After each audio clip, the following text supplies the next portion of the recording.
Ang hangin sa loob ng mansyon ng mga Montero ay amoy salapi at pagkukunwari. Sa gitna ng Grand Ballroom, ang bawat sulok ay kumikinang sa ilalim ng liwanag ng dambuhalang kristal na chandelier. Ang tugtog ng isang string quartet, isang pino, at malamyos na piyesa ni Vivaldi ay lumulutang sa ere, sumasabay sa kalansing ng mga kopang kristal at mahihinang tawanan ng mga panauhing nakasuot ng seda pelus at mga diamanteng kasing laki ng hinlalaki. Ito ang Heritage Art Gala ang gabi, kung saan ipinagdiriwang ng pamilya Montero ang kanilang pagmamahal sa sining. Ngunit para kay Althea ang musikang ito ay tunog ng isang orasan na mabilis na nauubos. Nakatayo siya sa isang madilim at makipot na pasilyo sa likod ng malaking pinto ng kusina, habang mahigpit na hawak ang kanyang basag na cellphone. Ang kanyang mga daliri ay nanginginig na mumuti sa higpit ng pagkakahawak. Althea. Ang boses sa kabilang linya ay malamig propesyonal, ngunit para sa kanya ay tila hatol ng kamatayan. Kailangan na nating ilipat si Elio sa ICU. Ang balbula sa puso niya, hindi na ito makakapaghintay hanggang sa susunod na buwan. Kung hindi siya maoperahan sa loob ng 48 oras, tumigil ang mundo ni Althea. Ang ingay sa labas, ang palakpakan ng mga boses ay biglang naging ugong na lamang sa kanyang pandinig. Magkano? Ang boses niya ay basag halos pabulungo. Dok, magkano ang kailangan ko ngayon? Kailangan mo ng paunang bayad na 300,000 para masimulan ang proseso, Althea. Pasensya na, pero alam mo ang patakaran ng ospital. 300,000. Binaba ni Althea ang telepono. Napasandal siya sa malamig na pader. Ang halagang yon ay barya lang para sa mga tao sa labas. Isang gabi ng alak, isang pares ng sapatos. Pero para sa kanya iyon ay ang buhay ng kanyang kapatid. Si Elio na may ngiting kasing liwanag ng araw kahit na nakakabit sa mga makina. Si Elio na nangako siyang proprotektahan nung araw na ilibing nila ang kanilang ina. Hoy! Anong ginagawa mo dyan? Napapitlag si Althea nang bumukas ang pinto. Ang head butler, na may mukhang laging nakasimangot, ay nakaturo sa kanya. Kulang tayo ng tao sa Hall B. Dalhin mo ang mga vintage wine na to kay Don Ruben. Bilisan mo. Mabilis na pinunasan ni Althea ang luhang nagbabadyang tumulo sa kanyang pisngi. Inayos niya ang kanyang itim na uniporme, hinigpitan ang pagkakatali ng kanyang buhok at binitbit ang mabigat na pilak na tray na naglalaman ng mga baso ng Chateau Margaux. Opo, sir. Sagot niya, suot ang maskara ng isang walang imik na alipin. Paglabas niya sa ballroom, sinalubong siya ng nakasisilaw na karangyaan. Ang mga bisita ay parang mga manekin na naglalakad, magaganda makikinis, pero walang laman ang mga mata, kundi paghuhusga. Habang naglalakad siya patungo sa mesa ng mga VIP, narinig niya ang isang pamilyar na boses na puno ng galit bagamat pilit itong pinapahina. Sinabi ko na sa'yo, Calix, huwag mong ipapahiya ang pangalan ko ngayong gabi. Napatigil si Althea sa likod ng isang malaking haliging marmol. Ilang metro lang mula sa kanya, nakatayo si Don Ruben Montero, ang patriarka ng pamilya. Kaharap nito ang kanyang anak na si Calix. Si Calix Montero ang tagapagmana. Gwapo sa paraang nakakatakot.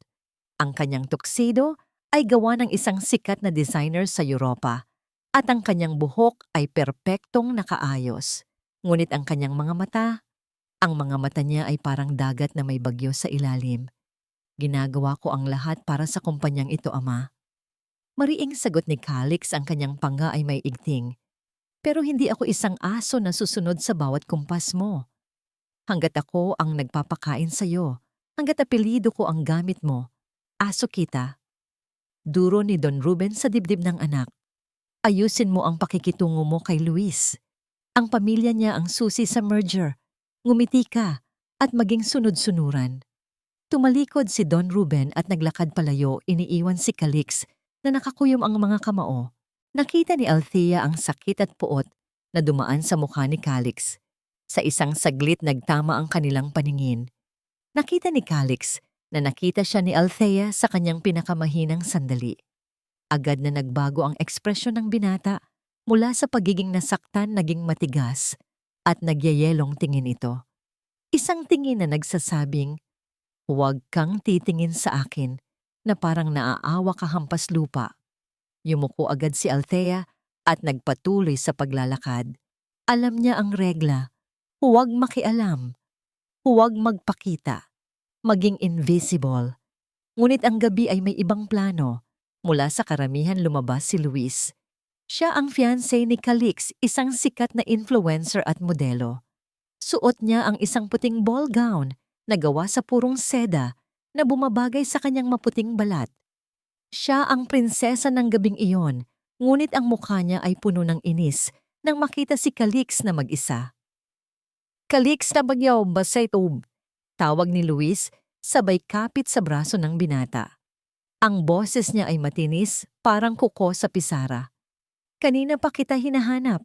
Bakit iniwan mo ako doon sa mga reporters? Mukha akong tanga na nakatayo mag-isa." Inalis ni Calix ang kamay ni Luis na parang may dumi ito. "Tumigil ka, Luis. Wala ako sa mood para sa mga drama mo." "Wala sa mood." Tumaas ang boses ni Luis at ilang bisita ang napalingon. "Ako ang fiancé mo. Dapat ako ang prioridad mo." Nakita ni Luis na hindi siya pinapansin ni Calix. Ang mga mata ng binata ay nakatingin sa malayo tila balisa.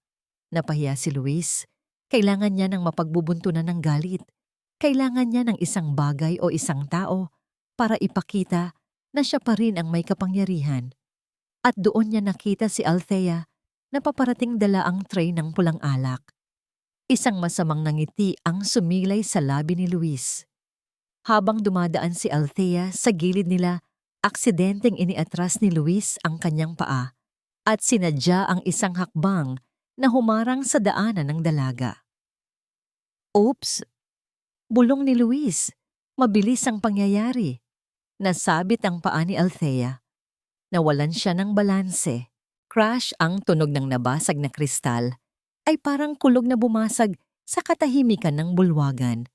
Ang pulang likido, ang mamahaling Chateau Margaux, ay tumalsik sa ere na parang dugo bago bumagsak at kumalat sa makintab na puting gown ni Luis. Ang musika ay biglang huminto. Ang buong ballroom ay natahimik. Si Althea ay bumagsak sa sahig ang kanyang mga kamay at tuhod ay tumama sa mga bubog. Naramdaman niya ang hapdi, ang paghiwa ng salamin sa kanyang balat, ngunit mas masakit ang nakakabinging katahimikan. "Ah!" Isang tili ang pinakawalan ni Luis. Ang gown ko, ang gown ko." Tiningnan ni Luis ang mantsa ng alak sa kanyang damit, na parang ito ay lason. Pagkatapos ang kanyang nanlilisik na mata, ay bumaling kay Althea na nakaluhod sa sahig.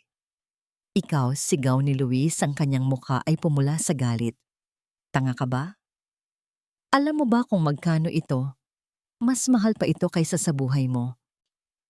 "Papatawad po, ma'am," nanginginig na sabi ni Althea habang pilit na tumatayo kahit dumudugo ang kanyang tuhod. "Hindi ko po sinasadya. Nadulas po ako." "Nadulas. Napakalampa mo." Lumapit si Luis at dinuro si Althea. "Huwag kang tumayo. Sino ang nagsabi sa iyong tumayo ka?" Nanigas si Althea.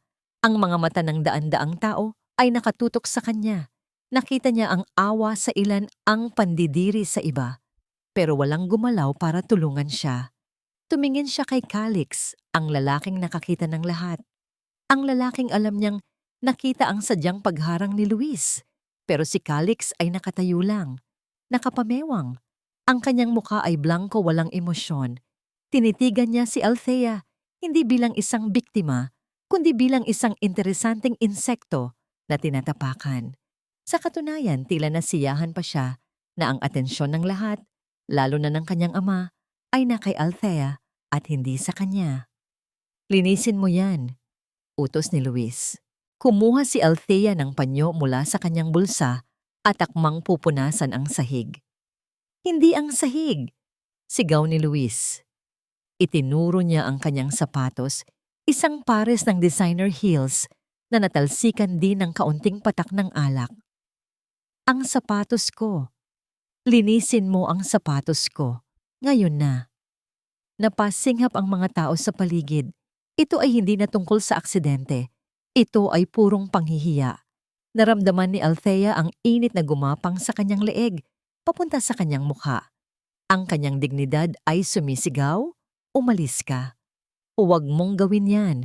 Tao ka, hindi basahan. Pero pumasok sa isip niya ang boses ng doktor. 300,000, 48 oras. Ang puso ni Elio.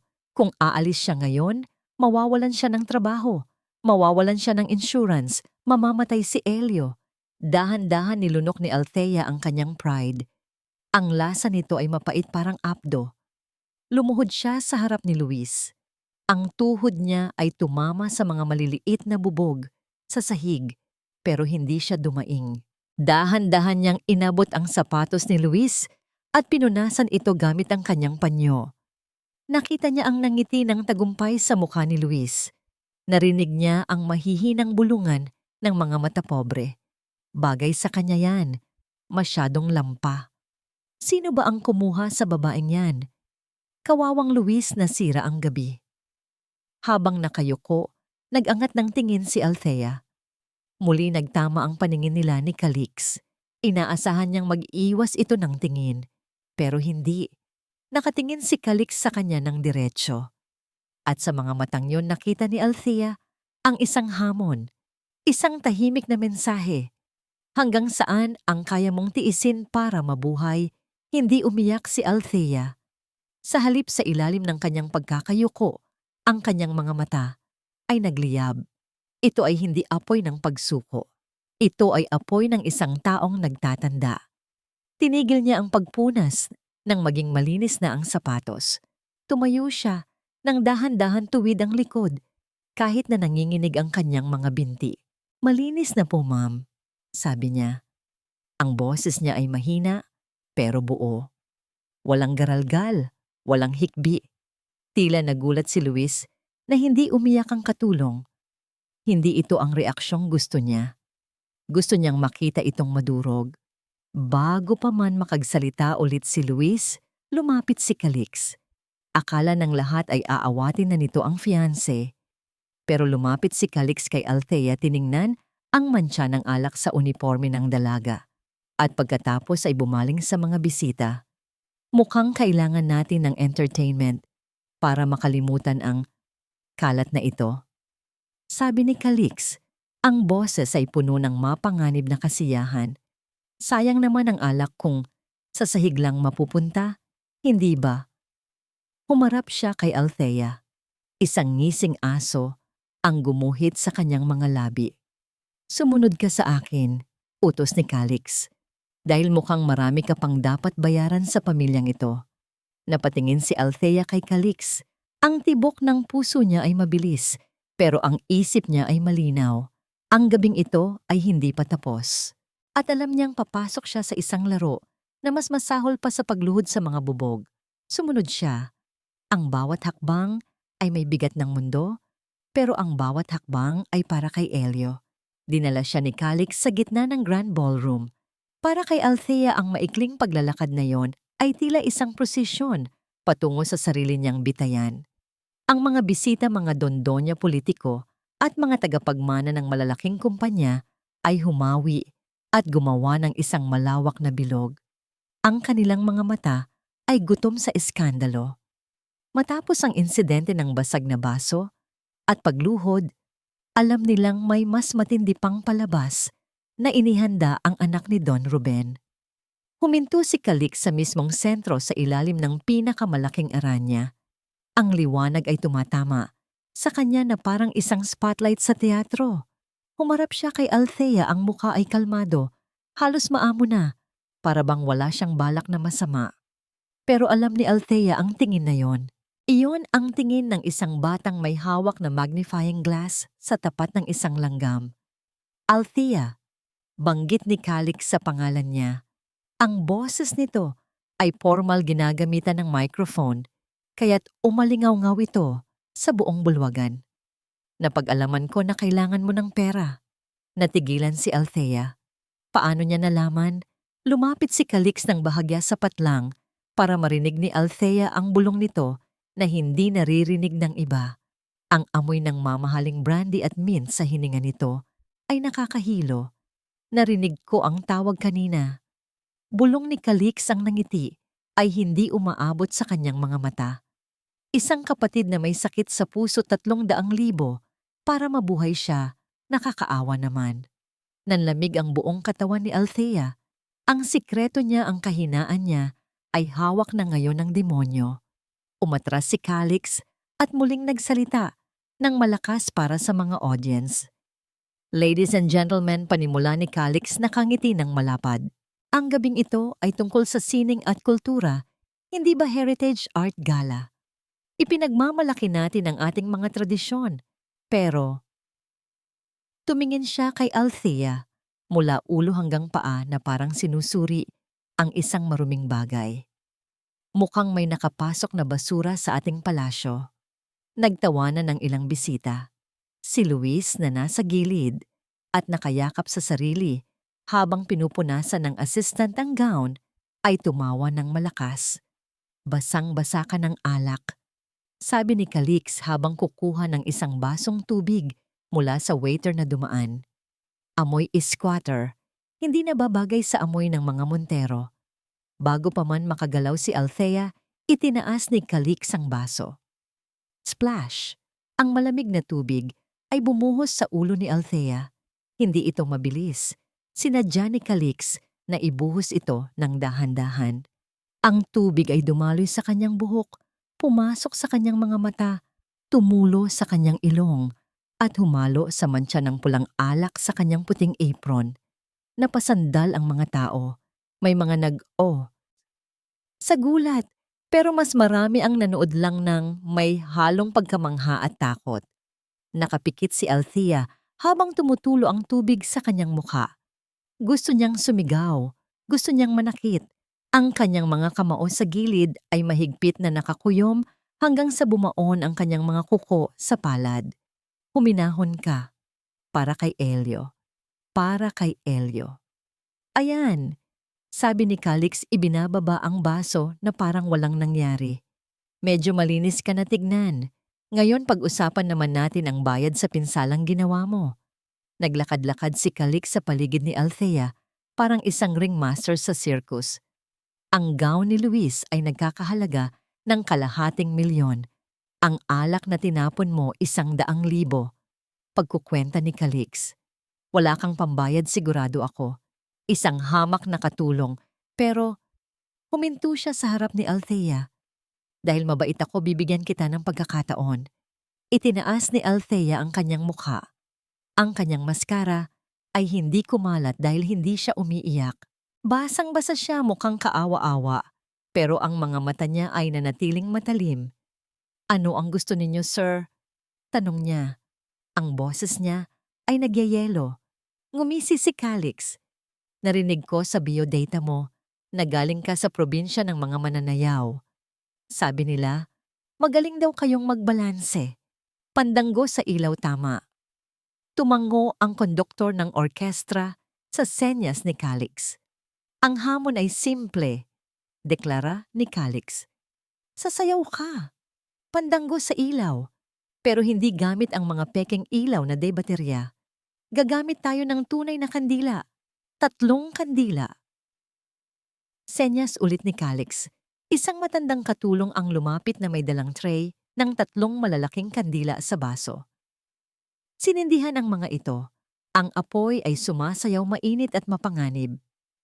Kapag natapos mo ang sayaw ng hindi namamatay ang apoy at walang natatapon na kahit isang patak ng wax sa iyong balat o sa sahig. Lumapit si Calix sa kanya, ang muka ay halos dumikit sa mukha niya. Babayaran ko ang operasyon ng kapatid mo.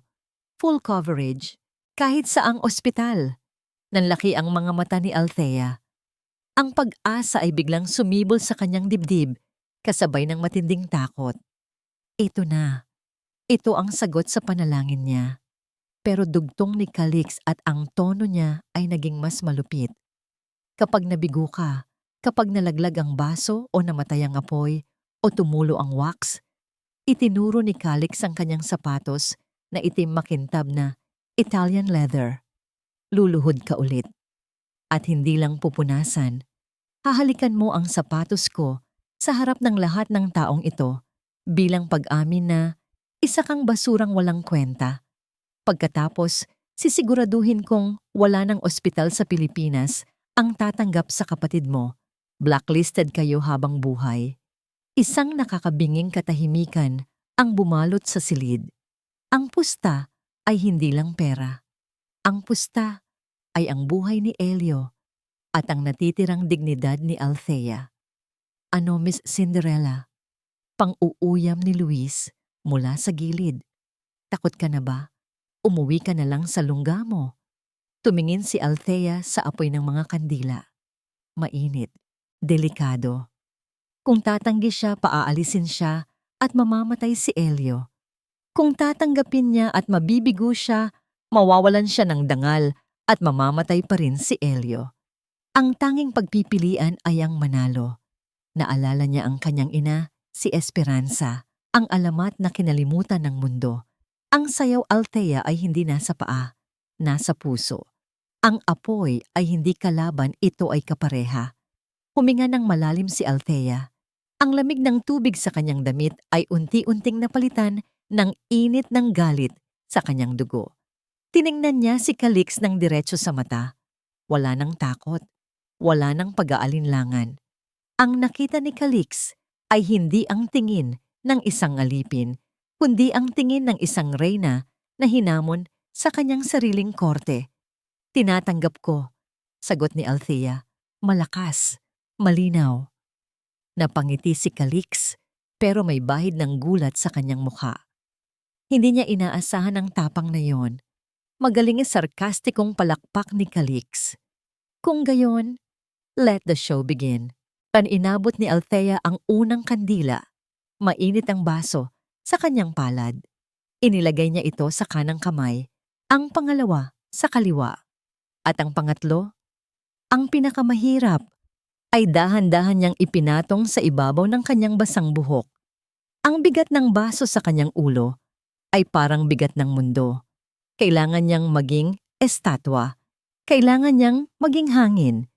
Ang orkestra ay nagsimulang tumugtog. Hindi ito ang masaya at mabilis na pandanggo na nakasanayan sa mga fiesta. Sa utos ng tingin ni Calix, ang tinugtog nila ay mabagal dramatic at puno ng tensyon, isang musikang pangburol, hindi pangsayaw. Sinadya ito para mawala siya sa tiempo. Sinadya ito para bumagsak siya. Nakatayo si Althea sa gitna. Basang-basa may kandila sa ulo at mga kamay pinaliligiran ng mga taong naghihintay sa kanyang pagbagsak. Si Calix ay umatras humalukip-kip at nanood ng may ngisi. Panoorin mo ako, Calix Montero, sabi ni Althea sa kanyang isipan habang ang unang nota ng musika ay pumasok sa kanyang sistema. Panoorin mong sunugin ko ang entablado mo. Ipinikit niya ang kanyang mga mata ng isang saglit at nang imulat niya ito, wala na ang katulong. Ang natira na lamang ay ang anak ni Esperanza. Nagsimula ang musika nang mabagal tila isang hiningang pilit na pinipigil. Ang tunog ng cello ay mabigat malungkot at mapanghamon. Sa gitna ng malawak na ballroom, ipinikit ni Althea ang kanyang mga mata ng isang saglit. Sa dilim ng kanyang isipan, nawala ang mga mapanghusgang mukha ang marangyang chandelier at ang demonyong si Calix. Ang natira na lamang ay ang boses ng kanyang ina, si Esperanza. Ang balanse anak ay wala sa katawan, nasa isip. Kung magulo ang isip mo, babagsak ka. Kung payapa ang puso mo, kahit sa dulo ng karayom ay makakatayo ka. Dumilat si Althea. Gumawa siya ng unang hakbang.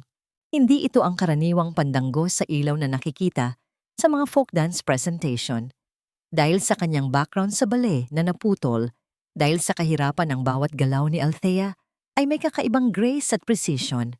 Ang kanyang mga braso ay dahan-dahang umangat, hawak ang mga kandila sa palad, na tila mga alay sa Diyos. Ang kanyang mga daliri ay mahaba at elegante, hindi nanginginig kahit na mainit na ang baso. Ang kandila sa kanyang ulo ay nanatiling tuwid, tila nakadikit na parte ng kanyang katawan. Yumuko siya ng dahan-dahan ng kanyang tuhod ay bumaluktot sa isang perpektong plie bago siya umikot. Ang apoy ng tatlong kandila ay gumawa ng mga guhit ng liwanag sa ere, parang mga fireflies na sumasayaw sa gabi. Ang mga bisita na kanina ay handa ng tumawa at mangutya ay unti-unting natahimik. Ang mga whispers ay namatay. Ang tanging naririnig ay ang musika at ang mahinang swish ng basang palda ni Althea habang umiikot siya.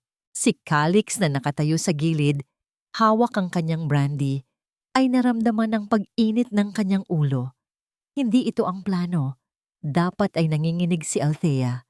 Dapat ay natatakot ito.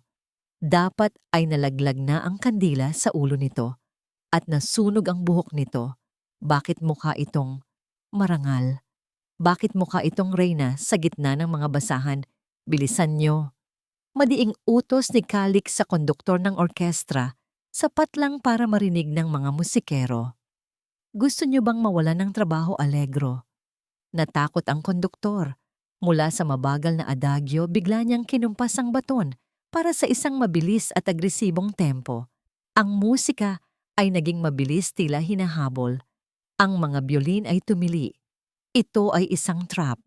Sa biglaang pagbilis, sinasadyang sirain ang balanse ng mananayaw. Napasinghap ang mga manonood. Imposibleng makasabay ang sinuman sa ganoong bilis ng may kandila sa ulo. Pero hindi natinag si Althea. Sa halip na mataranta, sinabayan niya ang bilis. Ang kanyang mga paa ay gumalaw ng may liksi, nagsasagawa ng maliliit at mabilis na hakbang bure. Ang kanyang pag-ikot ay naging mas mabilis, pero ang kanyang leeg at ulo ay nanatiling isolated at matatag. Ang apoy ng mga kandila ay yumuko dahil sa hangin ng kanyang pag-ikot, pero hindi ito namatay. Lalong nainis si Calix. Ang paghanga sa mga mata ng mga bisita ay insulto sa kanya. Siya ang star ng gabing ito, hindi ang katulong na ito. Kailangan niyang gumawa ng paraan. Habang umiikot si Althea, papalapit sa pwesto niya, pasimpleng kumuha si Calix ng isang champagne flute mula sa tray ng dumaang waiter. Nang tumalikod ang karamihan para sundan ng tingin si Althea, binitawan ni Calix ang baso. Crash! Ang baso ay nabasag mismo sa dadaanan ni Althea. Ang mga piraso ng kristal ay nagkalat sa sahig, naghihintay na tumusok sa manipis na sapatos ng dalaga. Oops! Sarkastikong bulong ni Calix na kangisi. Nakita ni Althea ang mga bubog. Nasa kalagitnaan siya ng isang mabilis na turn. Wala siyang oras para huminto. Kung hihinto siya, malalaglag ang kandila. Kung tutuloy siya, matutusok ang paa niya at matutumba siya. Sa isang iglap na desisyon, humugot si Althea ng lakas mula sa kanyang core. Sa halip na humakbang sa mga bubog, tumalon siya. Isang grand hete, lumipad siya sa ere. Ang kanyang mga binti ay bumuka sa isang perpektong split sa hangin. Ang tatlong kandila, isa sa ulo, dalawa sa kamay, ay nanatiling balanse habang siya ay nasa ere. Ang apoy ay tila lumipad kasama niya. Thud! Bumagsak siya sa kabilang panig ng mga bubog nang magaan at walang ingay. Ang kanyang landing ay malambot, ang tuhod ay bent para saluhin ang bigat. Ang kandila sa ulo, hindi man lang gumalaw. Bravo! Isang bisita ang hindi nakapagpigil at napasigaw. Sinundan ito ng ilan pang palakpak bago sila napatingin kay Calix at tumigil na tatakot na masamain ng binata. Pero sa VIP table sa itaas na balkonahe, may isang taong kanina pa hindi kumukurap. Si Doña Rosario Montero, ang ina ni Calix, ang Iron Lady ng pamilya. Mahigpit ang hawak ni Doña Rosario sa kanyang abaniko. Ang kanyang mga mata na karaniwang malamig at walang pakialam ay ngayon ay nanlalaki sa gulat. Nakita niya ang talon na yon. Nakita niya ang paraan ng pagbaluktot ng pulso ni Althea habang hawak ang ilaw. Ang galaw na yon, ang signature move na yon. Bumalik ang alaala ng 20 taon na ang nakakaraan. Isang dance studio, dalawang magkaibigan, ang isa ay mayaman, ang isa ay mahirap pero ubod ng galing. Tingnan mo, Rosario, kapag tumalon ka dapat parang iiwan mo ang bigat ng mundo sa lupa. Sabi ng babaeng may pinakamagandang ngiti. Esperanza, bulong ni Doña Rosario. Ang pangalan ay lumabas sa kanyang bibig na parang isang multo. Tinitigan niya ang mukha ni Althea. Sa ilalim ng basang buhok at makeup, nakita niya ang hugis ng mukha ng kanyang dating karibal. Ang babaeng tinraidor niya para makuha ang atensyon ni Don Ruben noon. Imposible, bulong niya sa sarili, nanginginig ang kamay. Patay na siya. Patay na si Esperanza. Pero ang sayaw ay hindi nagsisinungaling. Ang dugo ay hindi nagsisinungaling. Sa baba na sa huling bahagi na ng sayaw si Althea. Ang musika ay muling bumagal para sa finale. Pagod na siya. Ang kanyang mga kalamnan ay sumisigaw. Ang init ng kandila ay nararamdaman na niya sa kanyang anit. Pero nakikita niya si Calix na nakatayo pa rin, ang mukha ay gusot sa galit at pagkabigo. Alam ni Althea na hindi sapat na matapos lang ang sayaw. Kailangan niyang mag-iwan ng marka. Kailangan niyang ipakita kay Calix na hindi siya nabali. Sa huling nota ng musika, sa halip na yumuko bilang paggalang sa audience, humarap si Althea kay Calix. Dahan-dahan niyang ibinaba ang kandila mula sa kanyang ulo gamit ang isang kamay, habang ang isa ay hawak pa rin ang kandila. Ang apoy ay nasa pagitan ng mukha nila ni Calix. Ang kanyang dibdib ay mabilis ang pagtaas-baba dahil sa paghingal, pero ang kanyang tingin ay matalim. Tapos na ang palabas, sir, sabi ni Althea. Ang boses niya ay hindi pangkatulong. Boses ito ng isang equal. Tiningnan ni Calix ang mga kandila. Buhay ang apoy. Walang tulo ng wax. Walang basag. Natalo siya. Sa sarili niyang laro sa harap ng kanyang mga bisita, tinalo siya ng isang babaeng basahan. Ang katahimikan sa bulwagan ay mabigat. Lahat ay naghihintay sa reaksyon ni Calix. Sasabog ba siya, mananakit? Pero bago pa man makakilos si Calix, isang bagong plano ang nabuo sa isip ni Althea. Isang ganti para sa tubig na ibinuhos sa kanya kanina. Ang finale ay hindi pa tapos. Nakatayo si Althea sa harap ni Calix. Sa pagitan nila ay ang manipis na hangin na puno ng tensyon. Ang tatlong kandila ay nasa mesa na ngayon, ang mga apoy nito ay payapang sumasayaw, tila nanunukso, sa nagngangalit na damdamin ng binata. Tapos na ang musika, tapos na ang sayaw. Ngunit ang tunay na laban ay nagsisimula pa lamang. Si Calix ay nakatitig sa kanya. Ang kanyang panga ay gumagalaw, nagngangalit ang mga ngipin. Ang kanyang mga kamay ay nakakuyom sa gilid ng kanyang mamahaling pantalon. Hindi siya makapaniwala. Sa script na sinulat niya sa kanyang utak dapat, ay nakaluhod na ngayon ang babaeng ito. Umiiyak at humahalik sa sapatos niya. Pero heto si Althea, nakatayo, tuwid, at nakatingin sa kanya nang may awa. Nanalo ako. Basag ni Althea sa katahimikan. Ang boses niya ay mahina, pero rinig na rinig sa buong bulwagan dahil sa acoustics ng kwarto. Ang kasunduan, sir, ang operasyon ng kapatid ko. Natauhan si Calix. Tumingin siya sa paligid. Nakita niya ang mga mata ng mga bisita. Ang iba ay humahanga, ang iba ay nagbubulungan. Naramdaman niya ang pagguho ng kanyang ego. Siya si Calix Montero. Hindi siya pwedeng matalo ng isang katulong. Isang mapait na tawa ang kumawala sa bibig ni Calix. Nanalo ang pang-uuyam niya. Lumapit siya kay Althea, inaalis ang microphone sa stand para walang makarinig kundi silang dalawa. Sa tingin mo ba talaga ay hahayaan kitang manalo? Sino ang magpapatunay sila? Itinuro niya ang mga bisita. Takot silang lahat sa akin. Kung sasabihin kong natapon ang kandila, natapon ang kandila. Nanlamig si Althea. May dangal ka pa ba? Ang dangal ay para lang sa mayayaman, Althea. Bulong ni Calix, ang muka ay puno ng demonyong nangisi. Ang mga katulad mo, wala kayong karapatan sa dangal. Kaya lumayas ka na bago ko pa ipadampot sa security ang magnanakaw na tulad mo. Magnanakaw. Ang salitang yon ay pumutol sa huling pisi ng pasensya ni Althea. Pagod na siya. Masakit ang paa niya dahil sa pagtalon kanina. Gutom siya. Takot siya para kay Elio. At ang lalaking ito, ang lalaking meron ng lahat, ay ayaw pang ibigay ang kakarampot na tulong na pinaghirapan niya. Nakita ni Althea ang baso ng iced water na hawak pa rin ni Calix sa kanang kamay. Ang basong ginamit nito para basain siya kanina na ngayon ay may laman ulit. Hindi nag-isip si Althea. Gumalaw ang kanyang katawan bago pa man makapigil ang kanyang utak. Mabilis niyang inagaw ang baso mula sa kamay ni Calix. Gulat na napatingin si Calix sa kanya. Anong? Splash! Sa isang mabilis na galaw, isinaboy ni Althea ang laman ng baso, tubig at yelo diretso sa mukha ni Calix Montero. Oh, isang sabay-sabay na pagsinghap ang umalingaw-ngaw sa buong ballroom. Mas malakas ito kaysa kanina. Mas shocking. Ang tubig ay tumulo mula sa ilong ni Calix, bumasa sa kanyang designer tuxedo at pumatak sa kanyang makintab na sapatos. Ang yelo ay dumula sa loob ng kanyang polo. Natigilan si Calix, para siyang estatwang nagyelo.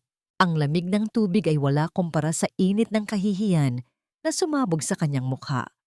Walang sino man, wala kahit na sino, sa buong buhay niya ang nangahas na gawin ito sa kanya. Binitawan ni Althea ang baso sa mesa. Klang! Tinitigan niya si Calix. Ang kanyang mga mata ay nagniningning sa luha ng galit, pero hindi ito tumulo. Binenta ko ang talento ko ngayong gabi. Sabi ni Althea, ang boses ay nanginginig sa galit pero malinaw. Pero hinding-hindi ko ibebenta ang pagkatao ko sa isang halimaw na katulad mo. Lumapit siya ng kaunti, hindi natatakot, sa nagdidilim na mukha ni Calix. Huwag mong kalimutan ang mukhang ito, Calix Montero. Dahil ito ang mukha ng taong hindi mo kayang bilhin. Tumalikod si Althea. Ang sakit sa kanyang mga paa ay parang mga karayom na tumutusok sa bawat hakbang. Ramdam niya ang dugo sa loob ng kanyang sapatos mula sa maliliit na bubog na natapakan niya kanina. Pero hindi siya umika. Naglakad siya palayo ng taas noo. Ang kanyang basang uniforme ay tila naging baluti ng isang mandirigma. Nahawi ang mga tao. Walang nagtangkang humarang. Si Luis ay nakanganga, hindi makapagsalita. Si Don Ruben ay namumula sa galit, hawak ang dibdib, tila aatakihin sa puso sa nakitang paglapastangan sa kanyang anak. Ngunit si Althea ay hindi na lumingon.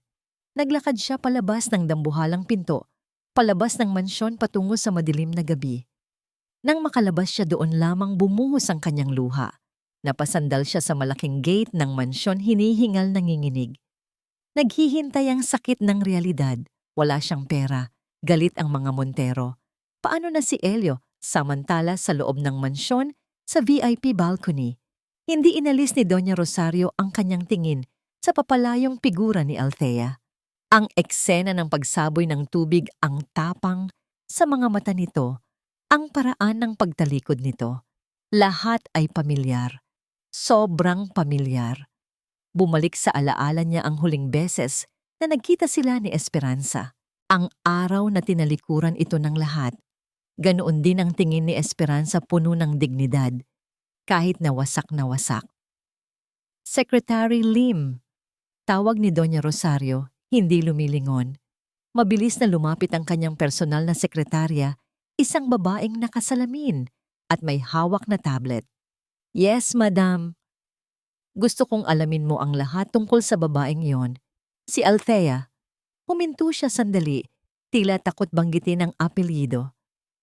Kung sino man siya, ang katulong po, ipapa-blacklist po ba natin siya? Tanong ng sekretarya. Humarap si Doña Rosario. Ang kanyang mukha ay seryoso, ang kanyang mga mata ay may halong takot at antisipasyon. Hindi madiin niyang sagot. Alamin mo kung sino ang mga magulang niya, saan siya nanggaling, at higit sa lahat, alamin mo kung buhay pa si Esperanza. Tumingin muli si Doña Rosario sa ibaba kung saan nagwawala na si Calix at sinisigawan ang mga security guards. Dahil kung anak siya ni Esperanza, bulong ni Doña Rosario sa sarili, ang gabing ito ay simula pa lang ng ating parusa. Amoy gamot, amoy antiseptic, amoy kamatayan. Ito ang sumalubong kay Althea pagpasok niya sa charity ward ng pampublikong ospital. Malayong-malayo ito sa amoy ng Chanel No. 5 at mamahaling alak sa mansyon ng mga Montero. Dito ang hangin ay mabigat puno ng ungol ng mga pasyente at iyak ng mga bantay.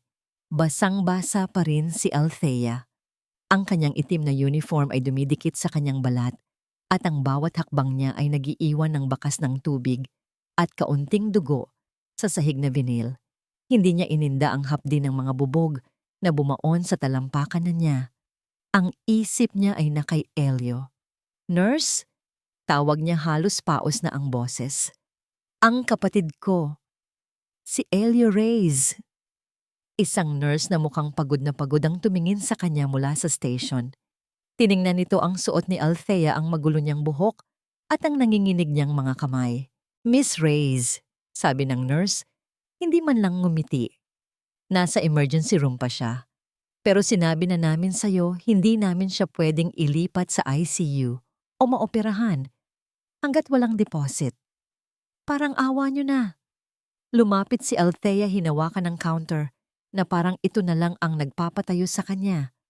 "Gagawin ko ang lahat. Magbabayad ako. Bigyan niyo lang ako ng kahit isang araw pa." "Wala sa akin ang desisyon, Miss Bato," sagot ng nurse, sabay abot ng isang billing statement. "Polisiya ng ospital. Kailangan ng anesthesiologist ng surgeon ng gamot. Walang gagalaw hanggat walang pondo." Kinuha ni Althea ang papel. Ang mga numero ay lumalangoy sa paningin niya. Ang 3,000 euro initial deposit. Napaupo si Althea sa malamig na bench sa koridor. Ang ingay ng paligid ay unti-unting nawala, napalitan ng isang matinis na tunog sa kanyang tainga. Natalo siya. Nanalo siya sa sayaw o. Napanatili niya ang kanyang dignidad sa harap ni Calix, oo. Pero anong silbi ng dignidad kung mamamatay ang kapatid niya Elio? Bulong niya tinatakpan ng mukha ng kanyang nanginginig na mga palad. "Patawarin mo si ate." Sa gitna ng kanyang paghikbi, isang tunog ang umalingaw-ngaw sa koridor. Click, click, click. Ang tunog ng mamahaling takong ng sapatos na tumatama sa sahig. Iba ito sa tunog ng tsinelas o rubber shoes ng mga tao sa ospital. Ito ay tunog ng awtoridad, tunog ng yaman. Huminto ang mga yabag sa tapat niya. Dahan-dahang nag-angat ng tingin si Althea. Sa harap niya nakatayo si Doña Rosario Montero. Wala na ito sa ballroom pero suot pa rin nito ang kanyang emerald green na gown, pinatungan lang ng isang itim na coat. Ang kanyang buhok ay perpekto pa rin. Sa likod niya 2 bodyguard ang nakatayo, nagmumukhang mga higante sa makipot na pasilyo. Mukhang isang diwata na naligaw sa impyerno, si Doña Rosario. "Gigi ng Montero, nauutal na," sabi ni Althea. Akma siyang tatayo, pero naramdaman niya ang kirot sa paa niya, kaya napaupo ulit siya. Tinitigan siya ni Doña Rosario. Ang tingin nito ay hindi katulad ng kay Calix, na puno ng pang-aapi, o kay Luis na puno ng inggit. Ang tingin ni Doña Rosario ay parang isang scanner, binabasa ang kanyang kaluluwa. "Ang sayaw mo kanina, panimula ng Donya." Ang boses nito ay kalmado, pero may bigat. "Saan mo natutunan yon?" Napakunot ang noo ni Althea. Ang kapatid niya ay naghihingalo at sayaw pa rin ang tinatanong ng mga taong ito. "Hindi po ito ang oras para pag-usapan ang sayaw, ma'am," sagot ni Althea nang may galang pero may diin. "Kung nandito po kayo para ipadampot ako dahil sa ginawa ko sa anak ninyo, gawin niyo na. Pero parang awa niyo na, hayaan niyo muna akong bantayan ang kapatid ko. Hindi natinag si Doña Rosario. Ang grand jete na ginawa mo para iwasan ang bubog. Iisang tao lang ang kilala kong gumagawa ng variation na yon. Lumapit ang Doña Yumuko ng kaunti para magpantay ang mukha nila. Anak ka ba ni Esperanza? Natigilan si Althea. Ang pangalan ng kanyang ina na matagal nang ibinaon sa limot ay binanggit ng babaeng ito na parang isang sagradong salita. Paano nyo? Nagsimulang mamuo ang luha sa mata ni Althea. Paano nyo kilala ang nanay ko? Nakita ni Althea ang mabilis na pagdaan ng emosyon sa mukha ni Doña Rosario, gulat, lungkot at pagsisisi bago ito muling natakpan ng maskara ng pagiging matatag. Tumayo ng tuwid si Doña Rosario. Hindi siya sumagot. Sa halip nilabas niya ang kanyang checkbook at isang gintong pluma. Mabilis siyang nagsulat. Pinunit ang tseke at inabot ito kay Althea. 500,000, sabi ni Doña Rosario. Sapat na yan para sa operasyon at recovery ng kapatid mo. Tiningnan ni Althea ang papel. Ito ang sagot. Ito ang himala. Pero naalala niya ang mukha ni Calix. Naalala niya ang pakiramdam ng tubig na ibinuhos sa kanya. Naalala niya ang turo ng nanay niya. Huwag kang tatanggap ng limos na may kapalit na kadena. Bakit itanong ni Althea? Hindi niya kinuha ang tseke. Dahil ba naawa kayo? O dahil binabayaran niyo ang kahihiyan na ginawa ng anak niyo? Dahil may utang ako sa ina mo na hindi ko nabayaran noong nabubuhay pa siya. Sagot ni Doña Rosario, ang boses ay humina ng bahagya. Kunin mo na. Huwag kang magmatigas. Ang pride ay hindi nakakagamot ng sakit sa puso. Hindi ako pulubit kumamariing, sabi ni Althea. Tumayo siya, tinitiis ang sakit ng paa para harapin ang Donya. Kung kukunin ko ito, hindi bilang limos. Utang ito. Babayaran ko kayo. Bawat sentimo. Napangiti ng tipid si Doña Rosario. Isang nangiti na tila nagsasabing, anak ka nga ni Esperanza. Pareho kayong matigas ang ulo. Sige, sabi ng Donya. Utang kong utang. Kinuha ni Althea ang billing statement sa tabi niya. Binaligtad niya ito. Gamit ang ballpen na hiniram niya sa nurse. Kanina nagsulat siya ng isang kasunduan sa likod ng papel. Ako si Althea Reyes ay nangangakong magbabayad ng 500,000 kay Rosario Montero. Kapalit nito ibibigay ko ang aking serbisyo. Huminto si Althea. Anong serbisyo ang maibibigay niya? Kinuha ni Doña Rosario ang papel at ang ballpen. Siya ang tumapos ng sulat. Kapalit nito ang Montero Foundation, ang may karapatan sa iyong talento at serbisyo kapag kinakailangan. Pirmahan mo. Utos ni Doña Rosario. Pinirmahan ni Althea. Wala siyang pagpipilian. Ito ay isang kasunduan sa dyablo o sa isang anghel na nagbabalat kayo. Hindi siya sigurado. Inabot ni Doña Rosario ang tseke. Kinuha ito ni Althea. Ang papel ay magaan, pero ang pakiramdam ay parang kadena na nakatali sa kanyang leeg. Gamutin mo ang kapatid mo, sabi ni Doña Rosario bago tumalikod. At gamutin mo rin ang mga paa mo. Ang mananayaw ay walang silbi kung hindi makakalakad. Naglakad palayo si Doña Rosario, sinusundan ng kanyang mga bodyguard. Naiwan si Althea sa koridor, hawak ang tseke, habang ang tunog ng heels ay unti-unting nawawala. Tumakbo si Althea sa cashier. Ma'am. Sigaw niya, inaabot ang tseke. Bayad na po. Operahan niyo na siya. Parang awa niyo na. Nang tanggapin ng kahera ang tseke at tatakan ito ng paid, napaluhod si Althea sa sahig. Doon sa gitna ng malamig na ospital, umiyak siya. Hindi dahil sa lungkot kundi dahil sa relief. Buhay si Elio. Pero sa likod ng kanyang isipan, alam niyang may nagbago. Nakatali na siya sa mga Montero. Ang Act 1 ng kanyang buhay ay tapos na.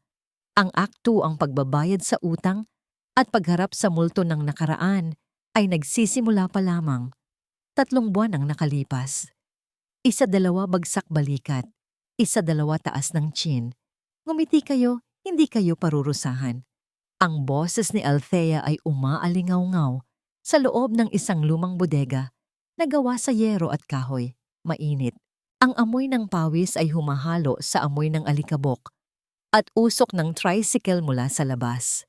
Pero para kay Althea, ito ang amoy ng langit. Nakatayo siya sa harap ng 10 batang babae edad 7 hanggang 12. Ang kanilang mga suot ay hindi leotards at tutus. Nakasuot sila ng leggings, maluluwag na t-shirt, at ang iba ay nakayapak lang sa sahig na nilinis at kiniskis ni Althea hanggang sa kuminis. Sa isang sulok, nakaupo si Elio. Hindi na siya nakahiga sa kama. May kulay na ang kanyang pisngi. Ang peklat sa kanyang dibdib, isang manipis na linya mula sa operasyon ay nagpapaalala sa himalang nangyari. Pumapalakpak si Elio, sumasabay sa beat ng lumang radyo. Ate Thea, ang hirap naman ng arabesque. Reklamo ni Nene, ang pinakabata sa grupo. Lumapit si Althea at inayos ang postura ng bata. Walang madali sa simula, Nene, pero kapag natutunan mo to, pakiramdam mo lumilipad ka.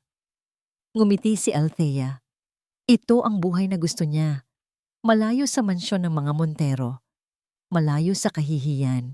Dito siya si Teacher Thea. Hindi ang katulong na binuhusan ng tubig. Dito may dignidad siya. Pero ang kapayapaan sa lugar na yon ay parang bula madaling pumutok. Sa labas ng bodega sa makipot at maputik na kalsada ng Barangay San Roque, isang bagay ang dumating na hindi nababagay sa tanawin. Isang itim na SUV, makintab, tinted. Ang logo ng Montero sa harap ay parang nangipin ng isang halimaw. Tumigil ang sasakyan sa tapat ng dance studio. Bumaba ang bintana sa likod. Si Calix Montero ay nakatingin sa labas. Suot niya ay isang simpleng polo shirt, isang pilit na pagtatangka na magmukhang casual at approachable. Pero ang relo niya ay mas mahal pa sa buong barangay. Sigurado ka ba dito, Sir Calix? Tanong ng driver. Delikado ang lugar na ito. Wala nang mas delikado pa sa galit ng ama ko. Malamig na sagot ni Calix. Naalala niya ang nangyari pagkatapos ng gala. Ang sampal ng kanyang ama. Ang pagtanggal sa kanya bilang VP ng marketing. Ang pagbagsak ng stocks dahil sa viral video ng pagsaboy ni Althea ng tubig sa kanya. Ang headline, Montero Hair Humiliated by Maid. Kailangan niya ng redemption arc. Kailangan niyang linisin ang pangalan niya. At ang susi ay ang babaeng sumira sa kanya. Hintayin niyo ako dito. Utos ni Calix bago bumaba. Ang kanyang mamahaling loafers ay tumapak sa semento na may basag-basag. Huminga siya ng malalim, inaayos ang kanyang mukha. Tinanggal niya ang pagiging arogante. Isinuot niya ang maskara ng pagsisisi. Sa loob ng studio biglang tumahimik. Naramdaman ni Althea ang pagbabago ng hangin. Napatingin siya sa pintuan. Ang anino ng isang lalaki ay humarang sa sinag ng araw. Pumasok si Calix. Natigilan ng mga bata. Si Elio ay napatayo nagtago sa likod ng lumang mesa. Nanigas si Althea. Ang kanyang puso ay kumabog ng mabilis, hindi sa takot kundi sa adrenaline. Ang alaala ng gabing iyon ay bumalik. Ang tubig. Ang bubog. Ang tawa ni Luis. Anong ginagawa mo dito? Tanong ni Althea.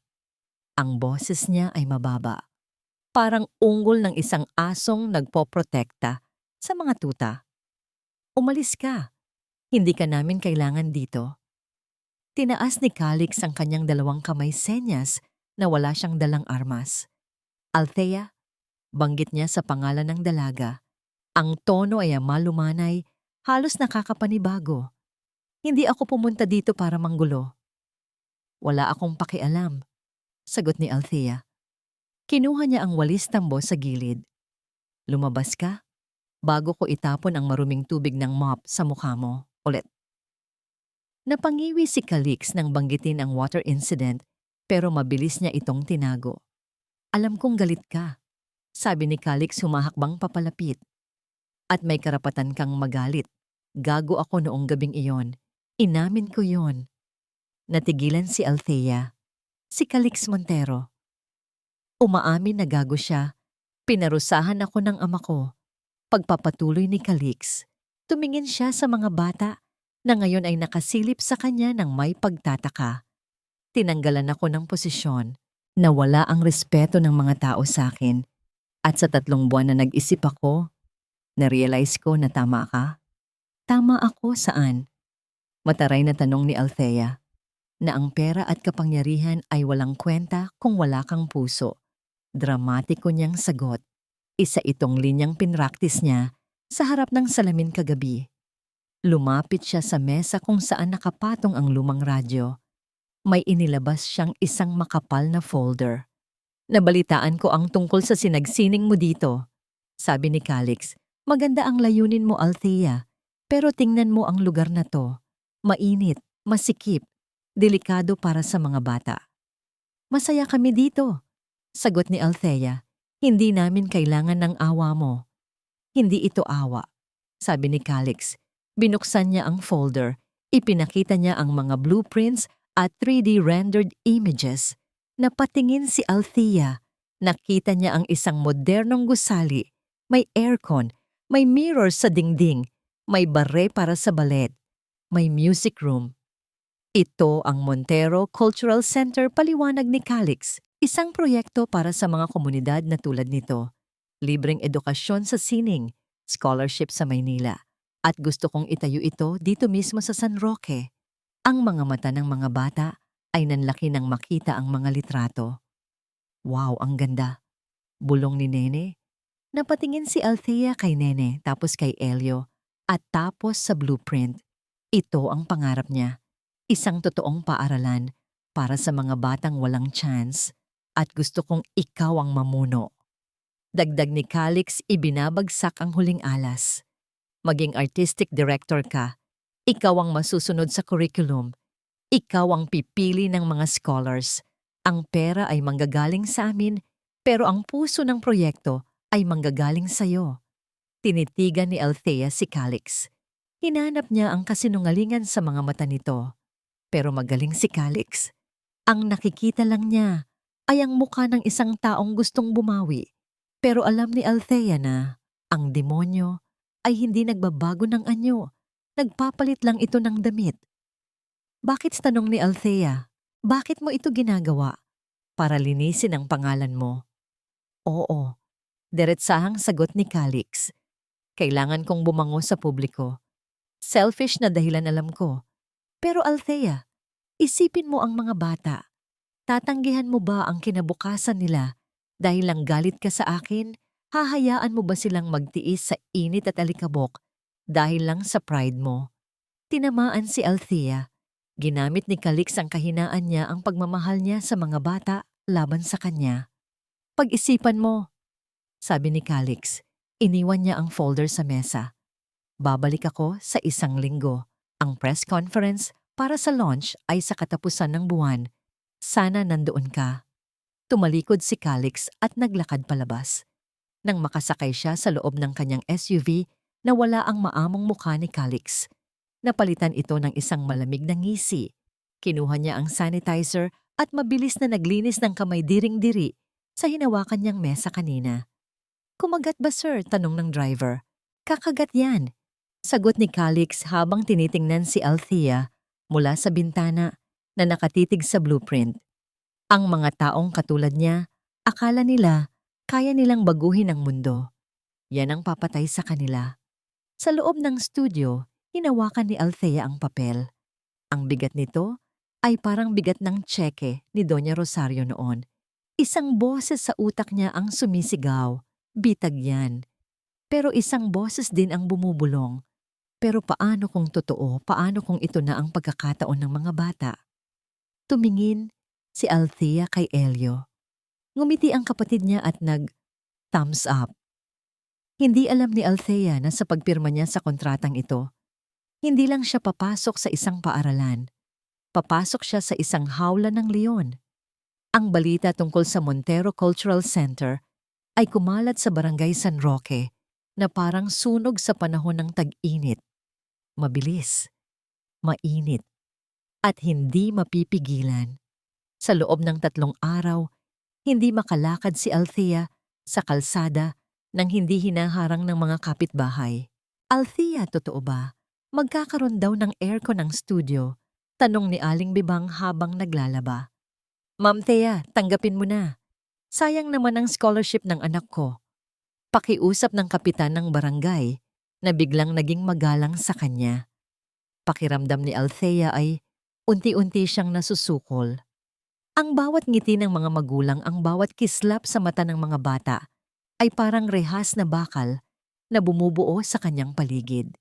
Ang pagtanggi sa alok ni Calix ay nangangahulugang siya ang magiging kontrabida sa sarili niyang kwento.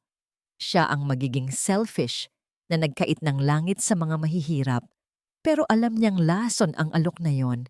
Nararamdaman niya sa kanyang bituka. Nasa kalagitnaan siya ng pag-iisip sa loob ng studio habang nagwawalis nang dumating ang isang bagong bisita. Hindi ito si Calix, isang Ferrari na kulay pula masakit sa mata, sa gitna ng mga kinakalawang na bubong ang humarurot at pumarada sa tapat ng pinto. Ilang manok ang nagliparan sa takot. Bumukas ang pinto ng kotse at lumabas si Luis. Suot niya ay isang limited edition na sunglasses at isang designer outfit na mukhang hindi dapat madikitan ng alikabok. Tinakpan niya ang kanyang ilong gamit ang isang panyong seda habang tinitingnan ang paligid ng may pandidiri. Yak, rinig ni Althea na sabi nito. Ganito pala ang amoy ng kahirapan. Amoy. Loser. Nagtiim ang bagang ni Althea. Anong ginagawa mo dito? Tinanggal ni Luis ang salamin niya. Ang mga mata niya ay nanlilisik sa galit. Pumasok siya sa studio nang walang paalam ang kanyang takong ay lumilikha ng tunog na parang martilyo sa sahig na kahoy. Akala mo ba hindi ko alam ang laro mo? Bitch! Sigaw ni Luis. Napatigil si Elio sa pagbabasa sa sulok. Sinanyasan siya ni Althea na huwag gumalaw. Anong laro ang sinasabi mo? Kalmadong tanong ni Althea. Bagamat mahigpit ang hawak niya sa walis, huwag kang magmaang-maangan. Lumapit si Luis at tinulak ang balikat ni Althea gamit ang hintuturo nito. Ginamit mo ang sayaw mo tapos ngayon, nagpapakipot ka sa project ni Calix. Sa tingin mo ba hindi ko alam? Gusto mong agawin siya sa akin. Natawa si Althea ng mapakla. Sayo na siya. Ibalot mo pa sa gift wrap. Wala akong interes sa basura. Abat. Namula si Luis. Tumingin siya sa paligid naghahanap ng pwedeng sirain para ilabas ang kanyang tantrums. Nakita niya ang maliit na altar sa gilid kung saan nakalagay ang lumang litrato ni Esperanza, ang ina ni Althea, at isang vase na may mga bulaklak na pinitas ng mga bata. Naglakad si Luis papunta doon. Ito ba? Kinuha ni Luis ang litrato. Ito ba ang nanay mong mananayaw? Mukha siyang cheap. Mukha siyang pokpok na naligaw sa entablado. Ibalik mo yan, babala ni Althea. Ang boses niya ay mababa, nanginginig sa puot. Bakit totoo naman, di ba ngisi ni Luis? Manaka sa kanya. Mga manggagamit, mga ahas. Binitawan ni Luis ang litrato. Crash! Nabasag ang frame. Ang salamin ay kumalat sa sahig. Tinapakan pa ito ni Luis. Gamit ang kanyang stiletto, dinudurog ang mukha ni Esperanza sa litrato. Oops! Pangaasar ni Luis. Ginaya ang sinabi ni Calix noong gabing iyon. Naputol ang pisi ni Althea. Hindi na siya nag-isip. Hindi na siya natakot sa yaman o apelido ng babaeng ito. Ang nakita lang niya ay ang paglapastangan sa nag-iisang alaala ng kanyang ina. Sa isang hakbang nakalapit si Althea kay Luis. Pak! Isang malakas at dumadagundong na sampal ang dumapo sa pisngi ni Luis. Napakalakas nito, kaya't napalingon ang mukha ni Luis sa kanan at muntik na siyang mawalan ng balanse. Ang tunog ng sampal ay umalingaw-ngaw sa buong studio, mas malakas pa sa pagkabasag ng salamin. Humawak si Luis sa pisngi niya. Nanlaki ang mga mata niya. Ang kanyang perpektong makeup ay nasira. Sinampal mo ako! Bulong ni Luis, hindi makapaniwala. Sinampal mo ako. Nasa pamamahay kita, madiing sabi ni Althea. Ang kanyang mga mata ay nag-aapoy. Wala tayo sa mansyon nyo. Dito wala kang bodyguard. Wala kang daddy. Dito, kapag nambastos ka, matitikman mo ang batas ng mga api. Ipapakulong kita. Tili ni Luis akmang susugod para sabunutan si Althea. Subukan mo. Hamon ni Althea handang lumaban. Subukan mo at kakaladkarin kita palabas sa putikan. Susugod na sana si Luis nang biglang bumukas ang pinto. Luis! Isang boses ang nagpatigil sa lahat. Si Calix. Nakatayo siya sa pintuan hinihingal mukhang tumakbo mula sa kanto kung saan nakaparada ang SUV niya na sumunod pala sa Ferrari ni Luis. Calix. Tumakbo si Luis papunta sa fiancé niya. Umiiyak na parang bata. Tingnan mo, sinaktan niya ako. Sinampal niya ako. Ipakulong mo siya ngayon din. Tiningnan ni Calix si Luis eh. Nakita niya ang pulang marka ng kamay sa pisngi nito. Pagkatapos, tumingin siya kay Althea. Nakatayo si Althea sa tabi ng basag na litrato, nanginginig ang kamay, pero matapang ang tingin. Inaasahan ni Althea, nakakampihan ni Calix si Luis. Inaasahan niyang dudurugin siya nito ngayon, pero iba ang nangyari. Hinawakan ni Calix si Luis sa braso ng mahigpit. Umuwi ka na. Utos ni Calix. Ano? Gulat na tanong ni Luis, pero siya ang nanakit. Sinabi ng umuwi ka na. Sigaw ni Calix. Huwag kang gumawa ng eksena dito. Sinusundan ka ng paparazzi. Gusto mo bang makita nila na nakikipag-away ka sa isang slum area? Natigilan si Luis. Ang image niya. Tandaan mo to. Duro ni Luis kay Althea bago siya hinila ng driver ni Calix palabas. Hindi pa tayo tapos. Nang makaalis ang maingay na Ferrari, naiwan si Calix at Althea sa katahimikan. Lumapit si Calix sa basag na litrato. Pinulot niya ito. Pinunasan ng alikabok sa mukha ni Esperanza. Pasensya ka na kay Luis sabi ni Calix. Inabot niya ang litrato kay Althea. Hindi ito kinuha ni Althea. Umalis ka na rin. Pareho lang kayo. Nakita mo na ba, Althea? Tanong ni Calix. Ang boses niya ay naging seryoso, tila isang guro na nagtuturo ng leksyon. Ganyan ang mundo. Ang mga taong katulad ni Luis kaya nilang tapakan ang mga alaala mo, basagin ang gamit mo, at insultuhin ang pagkatao mo. Bakit? Dahil may kapangyarihan sila at ikaw wala. Tumingin si Althea kay Calix. At anong gusto mong palabasin? Hanggat wala kang posisyon, hanggat wala kang pangalan, lagi ka nalang magiging biktima, mariing sabi ni Calix. Lumapit siya, tinatawid ang distansya nila. Ang sampal mo kanina, masarap yon, oo. Pero bukas, pwede kanyang ipademolish. Pwede niyang ipasara ang studio na to. Nanlamig si Althea. Alam niyang totoo yon. Pero pagpapatuloy ni Calix ang boses ay naging mapang-akit na bulong. Kung tatanggapin mo ang alok ko, kung ikaw ang magiging direktor ng Montero Cultural Center, magkakaroon ka ng proteksyon. Magkakaroon ka ng boses. Hindi ka na nila pwedeng basta-basta tapakan dahil dala mo na ang pangalan ng Montero. Tumingin si Althea sa basag na litrato. Tumingin siya kay Elio na takot sa sulok. Tumingin siya sa mga pader ng bodega na anumang oras ay pwedeng gibain ng mga mayayaman. Ang alok ni Calix ay hindi lang tungkol sa sining. Ito ay tungkol sa survival. Ito ay tungkol sa pagkuha ng sandata para lumaban sa gera. Kapag tinanggap ko to, sabi ni Althea, ang boses ay mahina. Sigurado ka bang hindi mo ako gagawing sunod-sunuran? Ngumiti si Calix. Isang nangiting hindi mo alam kung totoo o patibong. Sa nakita kong sampal mo kanina, palagay ko walang sino man ang makakapagpasunod sa'yo, Althea. Gusto ko ng partner, hindi ng alipin. Huminga ng malalim si Althea. Kinuha niya ang basag na litrato mula sa kamay ni Calix. Sige, sabi niya.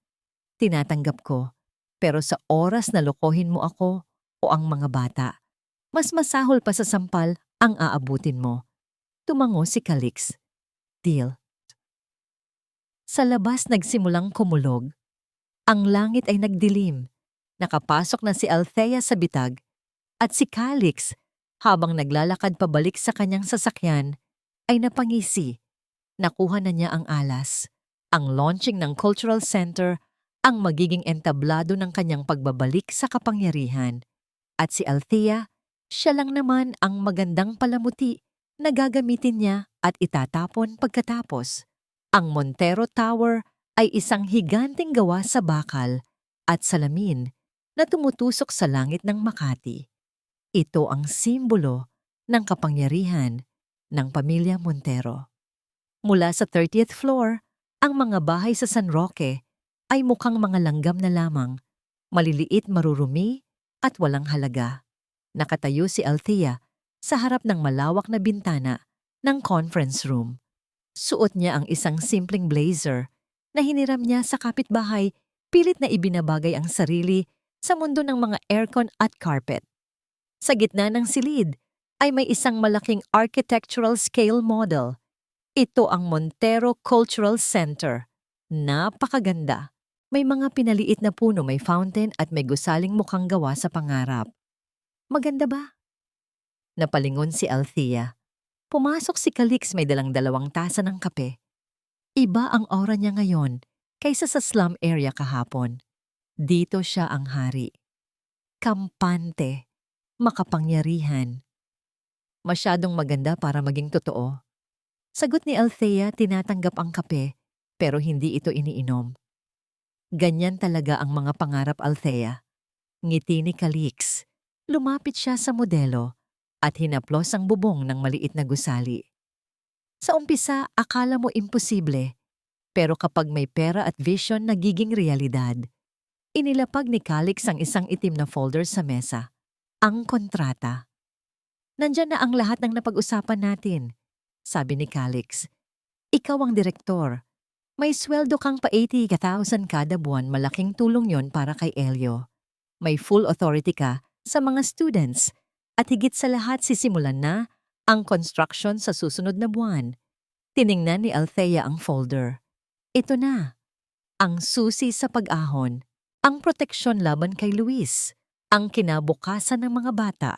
Bubuksan na sana niya ang folder nang biglang tumunog ang telepono sa lamesa ni Calix. Excuse me, sabi ni Calix. Tiningnan niya ang caller ID. Si Daddy, kailangan ko lang sagutin to. Pakibasa na lang muna ng kontrata. Lumabas si Calix ng conference room pero sa pagmamadali niya, hindi niya naisara ng maayos ang mabigat na pintong kahoy. May naiwang maliit na siwang. Naupo si Althea at sinimulang basahin ang mga terms. Article 1, Roles and Responsibilities. Article 2, Compensation. Mukhang maayos ang lahat. Pero habang nagbabasa, narinig niya ang boses ni Calix mula sa labas. Dahil tahimik ang soundproof na opisina, ang boses na tumatagos sa siwang ng pinto ay malinaw. At ang tono ni Calix ay ibang-iba sa tono ng mabait na philanthropist na kausap niya kanina. Yes, Dad. Nandito na siya. Pipirma na. Sabi ni Calix, tumatawa ng mahina. Tumayo si Althea. May kung anong kaba sa dibdib niya. Dahan-dahan siyang lumapit sa pinto. Hindi siya huminga. Huwag kang mag-alala. Pagpapatuloy ni Calix sa kabilang linya. Uto-uto ang babaeng yon. Akala niya talaga seryoso ako sa arts na yan. Nanlamig si Althea. Napahawak siya sa doorknob, pigil ang paghinga. 6 months lang, Dad, paliwanag ni Calix. Ang boses niya ay puno ng kayabangan at kawalang hiyaan. Kailangan ko lang ang PR stunt na to para makalimutan ng public ang nangyari sa gala. Kapag malinis na ang pangalan ko at kapag tumaas na ulit ang stocks natin, ide-declare nating bankrupt ang Cultural Center. Isang katahimikan sa kabilang linya tapos sumagot ulit si Calix. Oo, alam ko ang plano. Pagkatapos ng 6 months, gigibain natin ang studio at itutuloy natin ang Montero High-Rise Condominium. Ang mahalaga, nakuha na natin ang tiwala ng mga squatter. Hindi sila papalag kapag ako na ang nagpapaalis sa kanila. Gibain, condominium, uto-uto. Ang mga salita ay parang mga balang tumama sa dibdib ni Althea. Ang cultural center ay hindi para sa mga bata. Ito ay isang Trojan horse. Ginagamit siya ni Calix para pasukin ang San Roque paamuhin ng mga tao. At sa huli, ibenta sila. Naramdaman ni Althea ang pag-akyat ng dugo sa kanyang ulo. Gusto niyang buksan ang pinto. Gusto niyang sugurin si Calix. Gusto niyang isaksak ang ballpen sa leeg nito. Hinawakan niya ang door handle. Handa na siyang sumabog. Pero biglang pumasok sa isip niya ang mukha ni Doña Rosario. Ang emosyon ay kalaban ng estratehiya. Kung susugurin niya si Calix sa ngayon, ano ang mangyayari? Sasabihin lang ni Calix na nagsisinungaling siya. Wala siyang ebidensya. Siya pa ang palalabasing masama. Mawawalan siya ng trabaho. Mawawalan ng pag-asa ang mga bata. At itutuloy pa rin ni Calix ang demolisyon. Kailangan niya ng sandata. Binitawan ni Althea ang pinto. Mabilis siyang bumalik sa upuan. Umupo siya ng tuwid. Huminga ng malalim. 1, 2, 3. Pinulot niya ang kontrata. Ang kanyang mga kamay ay nanginginig sa galit kaya ipinatong niya ito sa mesa para kumalma. Huwag kang umiyak, Althea, utos niya sa sarili. Huwag kang magpahalata. Maging tubig ka. Tahimik pero nakakalunod. Bumukas ang pinto. Pumasok si Calix, nakangiti na naman. Ang demonyo ay bumalik sa kanyang anyong anghel.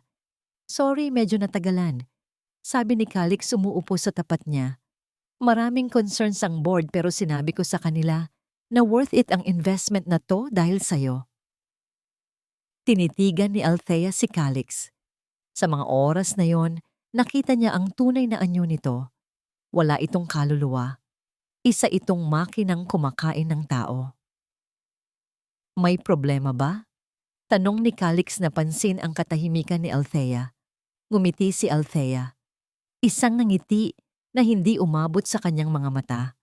Wala naman, Sir Calix. Sagot niya. Ang boses niya ay patag. Iniisip ko lang kung gaano katalino ang plano ninyo. Para sa mga bata, sagot ni Calix walang kurap. Oo, para sa mga bata, ulit ni Althea. Kinuha niya ang sign pen. Sa isip ni Althea, hindi siya pumipirma ng kontrata ng trabaho. Pumipirma siya ng declaration of war. Gusto mong maglaro? Calix, tanong niya sa isip habang isinusulat ang kanyang pangalan sa papel. Pwes sasayaw ako sa tugtog mo, pero ako ang magtatapos ng kanta. Ayan, sabi ni Althea, ibinabalik ang folder. Signed. Kinuha ni Calix ang kontrata, tinitigan ng pirma na parang isang tropeo. Welcome to Montero Corporation, Director Althea Reyes. Ang press launch ay sa Sabado. Ihanda mo ang speech mo. Handang-handa na ako. Sagot ni Althea. Tumayo siya at inilahad ang kamay. Nakipagkamay si Calix. Ang kamay nito ay mainit at malambot kamay ng taong hindi pa nakahawak ng walis o pala. Sa Sabado. Sabi ni Althea, hinihigpitan ang hawak sa kamay ni Calix. Sapat. Para maramdaman ng lalaki ang kakaibang diin. Ipapakita ko sa lahat kung ano ang tunay na sining ng mga Montero. Kumunot ang noo ni Calix ng bahagya, hindi sigurado sa kahulugan ng sinabi ng dalaga. Pero bago pa siya makapagtanong, bumitaw na si Althea at naglakad palabas. Pagpasok ni Althea sa elevator at pagsara ng pinto, doon lang siya napasandal. Inilabas niya ang kanyang cellphone. Kanina noong nasa labas siya ng pinto at narinig niya ang usapan, nagawa niyang pindutin ang record button. Tiningnan niya ang screen. Recording saved 03:45 mins. Nakuha niya ang boses ni Calix. Nakuha niya ang plano ng demolisyon. Sa salamin ng elevator, nakita ni Althea ang kanyang sarili. Hindi na siya ang katulong na umiiyak. Hindi na siya ang biktimang humihingi ng awa. Siya na ang hukom. At sa Sabado, sa press launch, ibababa niya ang hatol. Ang Diamond Function Hall ng Montero Grand Hotel ay puno ng nakasisilaw na liwanag. Daan-daang media representatives, bloggers at influencers ang naguunahang makakuha ng magandang pwesto. Ang hangin ay puno ng kuryente. Ito ang comeback event ng taon. Ang Montero Cultural Center launch ay inaasahang maglilinis sa pangalan ni Calix at mag-aangat muli sa stock market value ng kumpanya. Sa backstage, inaayos ni Calix ang kanyang necktie sa harap ng salamin. "Sir, 2 minutes na lang," sabi ng stage manager. "Ayos ba ang sound system?" tanong ni Calix tinitingnan ng sarili. Gwapo, mabango, mukhang santo. "Yes, sir. Perfect po," napamasagot ng staff. Ngumiti si Calix. Tumingin siya sa gilid kung saan nakaupo si Althea. Suot ni Althea ang isang simpleng puting bestida. Wala itong brand, walang embroidery, pero sa kanya ito ay nagmumukhang damit ng isang anghel. Tahimik lang siya. Hawak niya ang speech na inihanda ng PR team ni Calix. "Althea," tawag ni Calix. Lumapit siya at hinawakan ang balikat ng dalaga. "Kabado ka ba?" Tumingin si Althea sa kanya. Ang mga mata nito ay kalmado, masyadong kalmado. Hindi ang sagot ni Althea. "Handa na ako." "Good. Basahin mo lang ang script ha, huwag kang lilihis. Kapag naging successful ito, sisimulan na natin ang construction bukas." Construction ng condominium, dugtong ni Althea sa kanyang isip. "Yes, Sir Calix," sagot niya. Tumugtog ang intro music. Masigabo ang palakpakan. Lumabas si Calix sa entablado. Ang flash ng mga kamera ay parang kidlat na walang tigil. Kumaway siya, yumuko at ngumiti ng buong pagpapakumbaba. "Magandang gabi sa inyong lahat." Panimula ni Calix sa mikropono. "Marami sa inyo ang nakakakilala sa akin dahil sa mga pagkakamali ko noon." Nagtawanan ng mahina ang audience. Scripted vulnerability. Pero ngayong gabi, pagpapatuloy niya ang boses ay puno ng emosyon. "Gusto kong bumawi.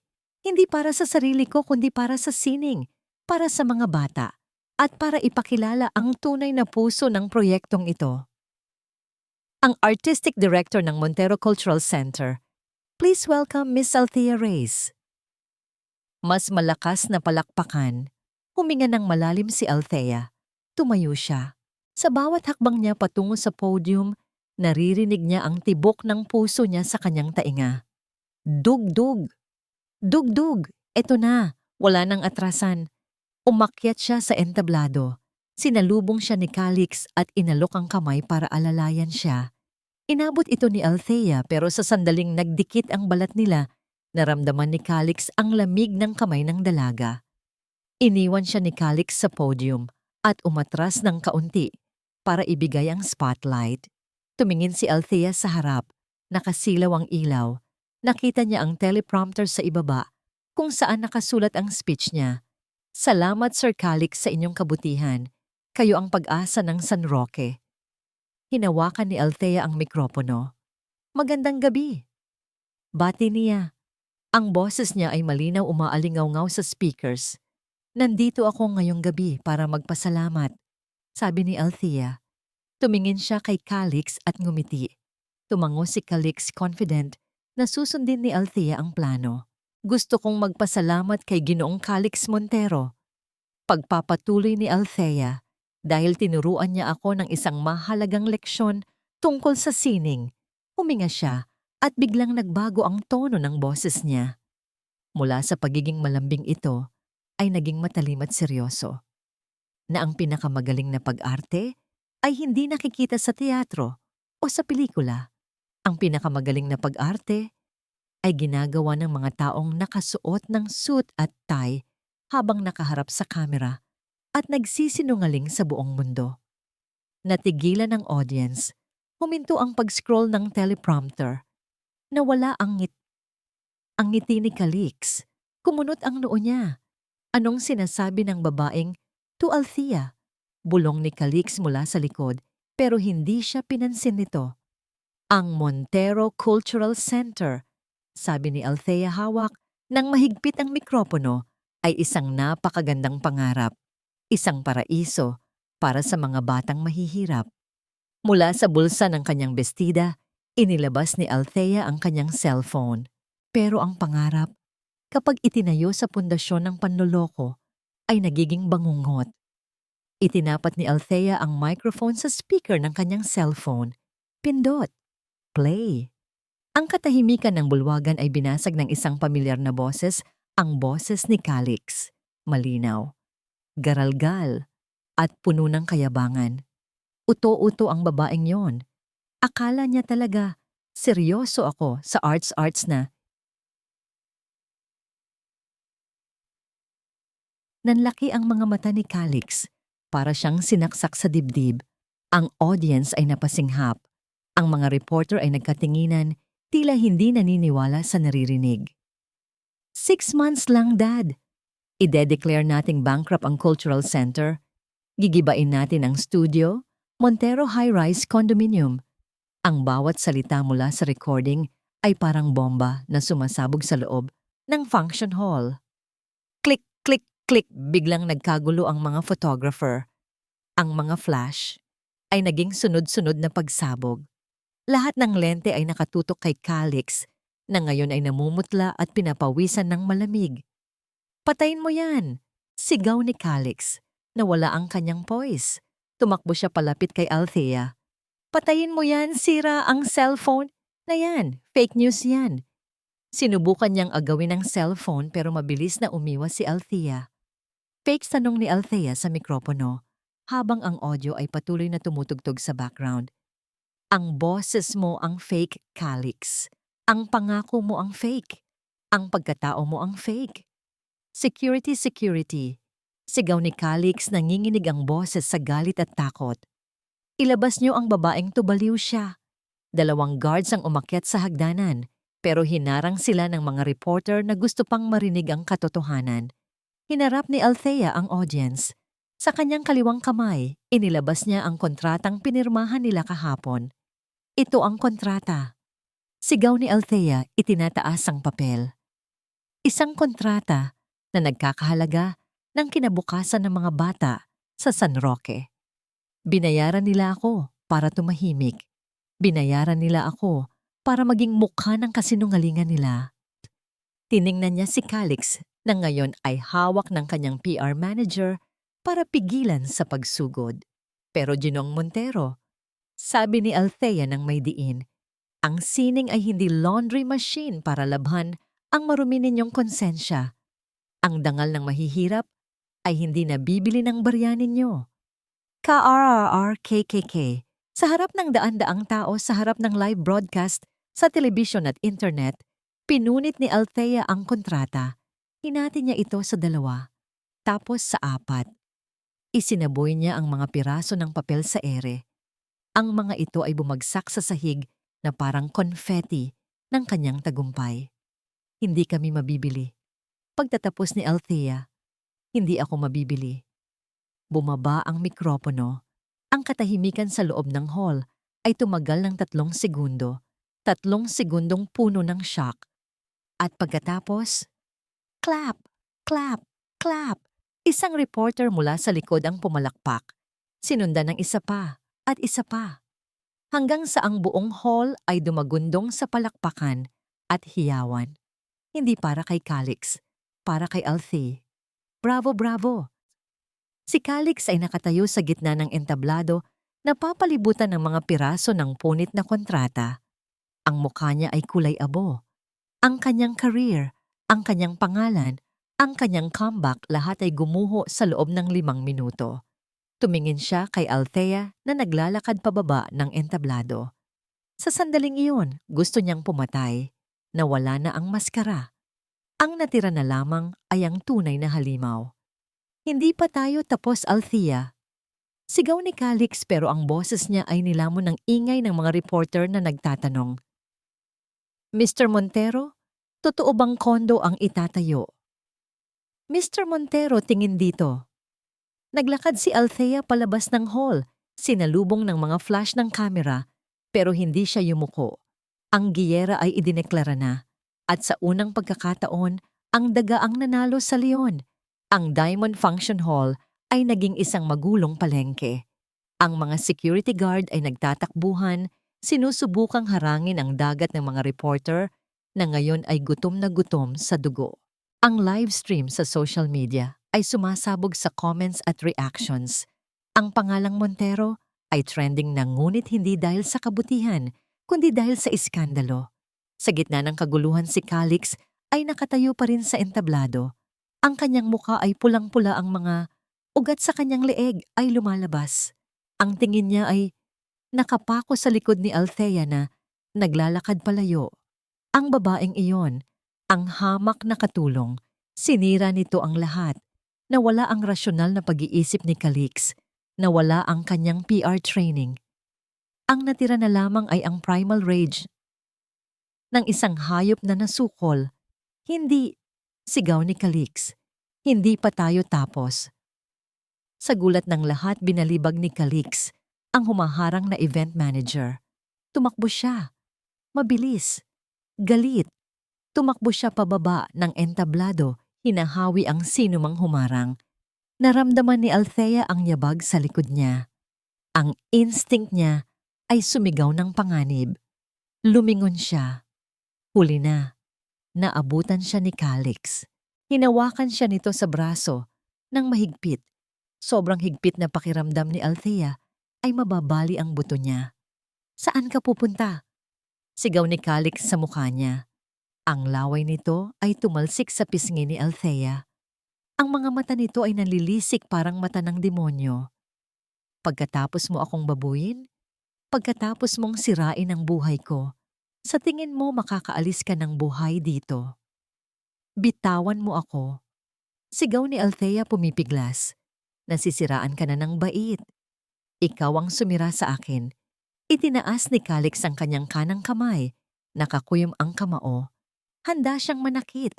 Handa siyang dumugin ang babaeng ito sa harap ng kamera. Wala na siyang pakialam. Napasinghap ang mga tao. Click, click, click. Ang mga kamera ay walang tigil sa pagkuha ng litrato ng tangkang pananakit. Ipipikit na sana ni Althea ang kanyang mata para saluhin ng suntok. Calix Montero. Isang boses ang dumagundong sa hall. Isang boses na mas malakas pa sa sigaw ng mga reporter. Mas nakakatakot. Napatigil ang kamao ni Calix sa ere. Nanigas siya. Kilala niya ang boses na yon. Ang boses na kinatakutan niya mula pagkabata. Nahawi ang mga tao sa gitna ng hall na parang tubig na hinati ni Moses. Naglakad palapit si Don Ruben Montero. Hindi siya tumatakbo. Ang bawat hakbang niya ay mabigat kalmado, ngunit puno ng panganib. Ang kanyang mukha ay walang emosyon, pero ang kanyang mga mata ay parang yelo. Sa likod niya ay isang batalyon ng bodyguards. Dad! Nauutal na sabi ni Calix. Ibinaba niya ang kanyang kamao, pero hawak pa rin niya ang braso ni Althea. Dad, pakinggan niyo ako. Set up ito. Ginagago tayo ng babaeng to. Kailangan natin siyang... Nakarating si Don Ruben sa harap nila. Tiningnan niya si Althea ng mabilis, tapos ay tinitigan ang kanyang anak. Bitawan mo siya. Utos ni Don Ruben. Mahina, pero may autoridad. Pero Dad, bitawan mo siya. Sigaw ni Don Ruben. Binitawan ni Calix si Althea. Napaurong si Althea, hawak ang kanyang namumulang braso. Humarap si Calix sa ama niya, nagmamakaawa ang muka. Dad, maniwala ka. Aayusin ko to. Ipapabura ko ang mga video. Tatawagan ko ang mga abogado. Hindi pwedeng. Paak! Isang malakas na sampal ang dumapo sa mukha ni Calix. Mas malakas ito kaysa sa sampal ni Althea kay Luis. Ito ay sampal ng isang ama na puno ng dismaya. Napaluhod si Calix sa sahig dahil sa lakas ng impact. Pumutok ang labi niya. Tumulo ang dugo. Ang buong hall ay natahimik. Maging ang mga reporter ay natigilan. Ang dakilang Don Ruben sinasaktan ng tagapagmana sa publiko aama. Hikbi ni Calix. Hawak ang pisngi niya.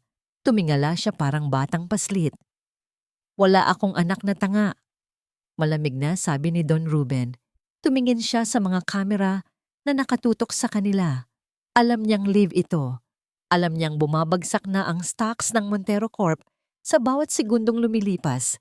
Kailangan niyang magsakripisyo. Kailangan niyang putulin ang nabubulok na sanga para iligtas ang puno. Sa harap ng publikong ito, deklara ni Don Ruben, ang boses ay matatag. Tinatanggalan kita ng lahat ng posisyon sa kumpanya. Wala ka ng karapatan sa pangalang Montero. Nanlaki ang mga mata ni Calix. Dad, wag. Parang awa mo na. Binigyan kita ng pagkakataon. Pagpapatuloy ni Don Ruben walang awa. Sabi ko, ayusin mo. Ang ginawa mo ipinakita mo sa buong mundo kung gaano kakahina at katuso. Hindi ko kailangan ng tagapagmana na nagpapahuli sa sarili niyang bitag. Bumaling si Don Ruben sa mga bodyguard. Ilabas niyo ang kalat na to. Dalawang malalaking guard ang lumapit at binitbit si Calix sa magkabilang braso. Nagpupumigla si Calix, sumisigaw, umiiyak, tumutulo ang sipon at dugo. Dad, Dad, sorry na Dad. Ang imahe ng Prince of Montero, ang gwapo, mayaman at makapangyarihang binata, ay nawasak. Ang nakikita na lang ng mga tao ay isang batang iyakin na kinakaladkad palabas ng sarili niyang palasyo. Nang mawala si Calix, humarap si Don Ruben kay Althea. Nagkatinginan sila. Inaasahan ni Althea na magagalit ang matanda sa kanya. Pero wala siyang nakitang galit sa mata ni Don Ruben. Nakita niya ang pagod at isang malamig na kalkulasyon. Umalis ka na, sabi ni Don Ruben kay Althea. Bago pa magbago ang isip ko.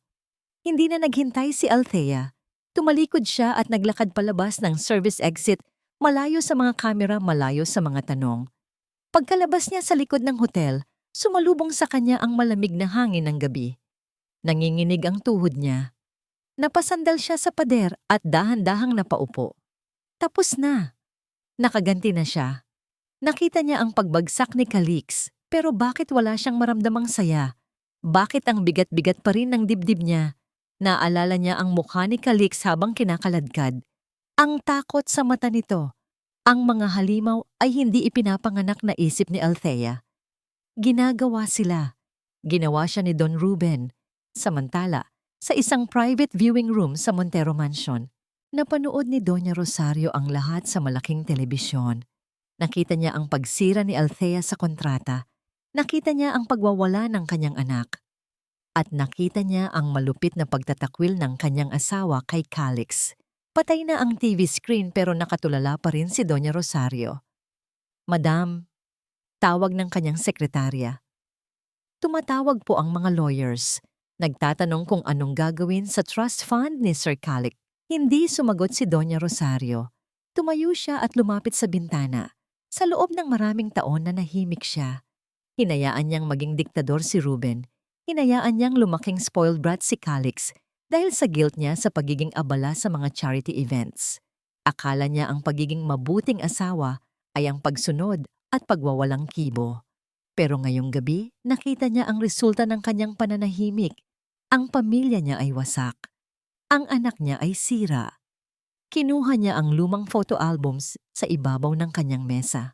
Binuksan niya ito sa pahina kung saan may litrato silang dalawa ni Esperanza nung mga bata pa sila. Masaya. Walang pera pero malaya. Tama na, bulong ni Doña Rosario. Humarap siya sa sekretarya. Ang kanyang mukha ay hindi na ang mukha ng isang sunod-sunurang asawa. Ito na ang mukha ng tunay na matriarch.